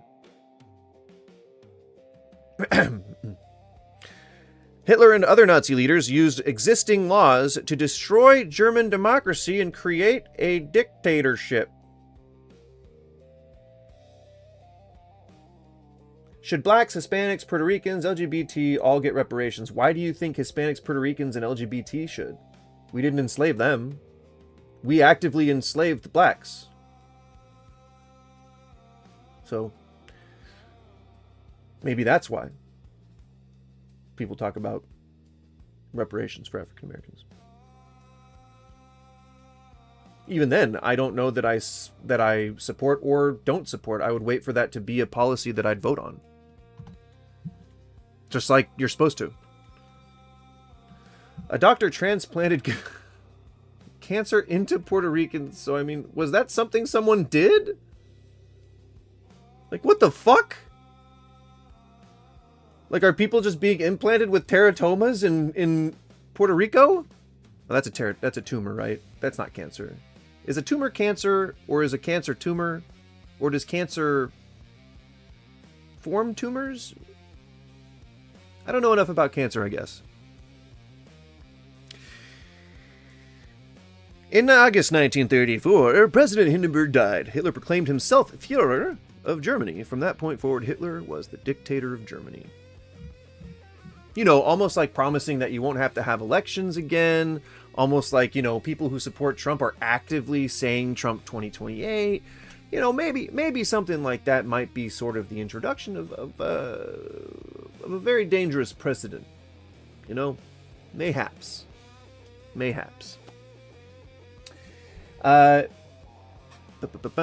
we go back in time and arrest the doctor instead of promoting him. What? Back in time and arrest the doctor instead of promoting him. Are you trying to make a Hitler comparison? So if Harvard charges the government $2 million for a college education, is it free? I have no fucking idea. Well, no, because people pay taxes. But I would much rather pay 0.00000000002 cents than hundreds of thousands of dollars by the time my schooling is done. So there really is, you know, no comparison between the two.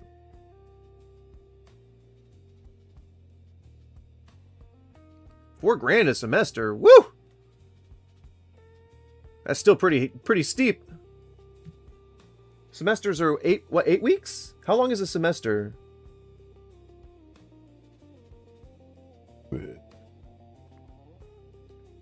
I just burped. I've been burping this whole time, but I just now burped where I caught it and was able to say that I burped. So the key aspects of how Hitler rose to power are that he was essentially allowed to take power after failing to take it through violence because people thought that they could control him. He went about destroying democracy by spreading propaganda, by, trying to make people get elected into key positions in the government. Does this sound dangerously similar to some other guy maybe we all know, perhaps, of the orange shade? It's kind of right there. Like, it's just kind of right staring us in the face here. I'll probably, tomorrow when we go over whatever else has happened in the news, I'll make a chart that has sort of the side-by-side, just the key points. So, anywho, thank you guys for tuning in to What's Wrong With You? We'll be doing the same thing next week. It's still going to be called, What's Wrong With You? But ideally, maybe some of you fuckers will call in if you want to talk shit and we can debate about politics. Perhaps that might be entertaining to you too. If not, that's fine. Come back into the chat and troll if you'd like. But we will be doing whatever's going on in the world at that point. If we can't find any current events to go over, I'll just do free tarot readings, which always tends to be a kick. At least I get a kick out of it. I don't know if anybody else does. I enjoy it. My tarot deck's pretty cool. It's like I bought it from Amazon. It's not like a magical spiritual thing. It just got cool pictures on it. So, we'll be doing that Monday again. In case you didn't know the first time when I mentioned it, is which is Ask an Atheist Anything. So tune in for that if you like people talking shit about Christianity, or if you want to defend Christianity. I am open to discussion on that day as well. The other 2 days are used for Jamin. The other 2 days are used for Jamin. We game.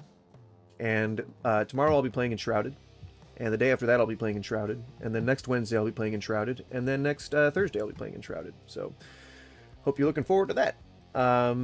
I would love to have you guys, if you could, please click the like on the video, because the engagement helps, but also clicking the like on the video has really helped as well. It gets it seen by more people. And then even if you want to talk shit to me, I encourage you to subscribe, just so that you know when to talk shit to me, because I do appreciate the discourse. Even if you don't agree with what I'm saying, I encourage you to say it, because I would much rather have that leveled at me here than leveled at somebody you don't like on the street. I will take those little bits of abuse that you would normally give to somebody else, and I will internalize them and probably blow up at my wife later on for something completely unrelated, because I have unresolved mental illness. I'm kidding. I will not yell at my wife. I will try my best not to yell at my wife. I don't have anything to yell at her about, so. Bro, I asked you a very simple question, and you avoided and sidestepped it in an extremely pathetic... What?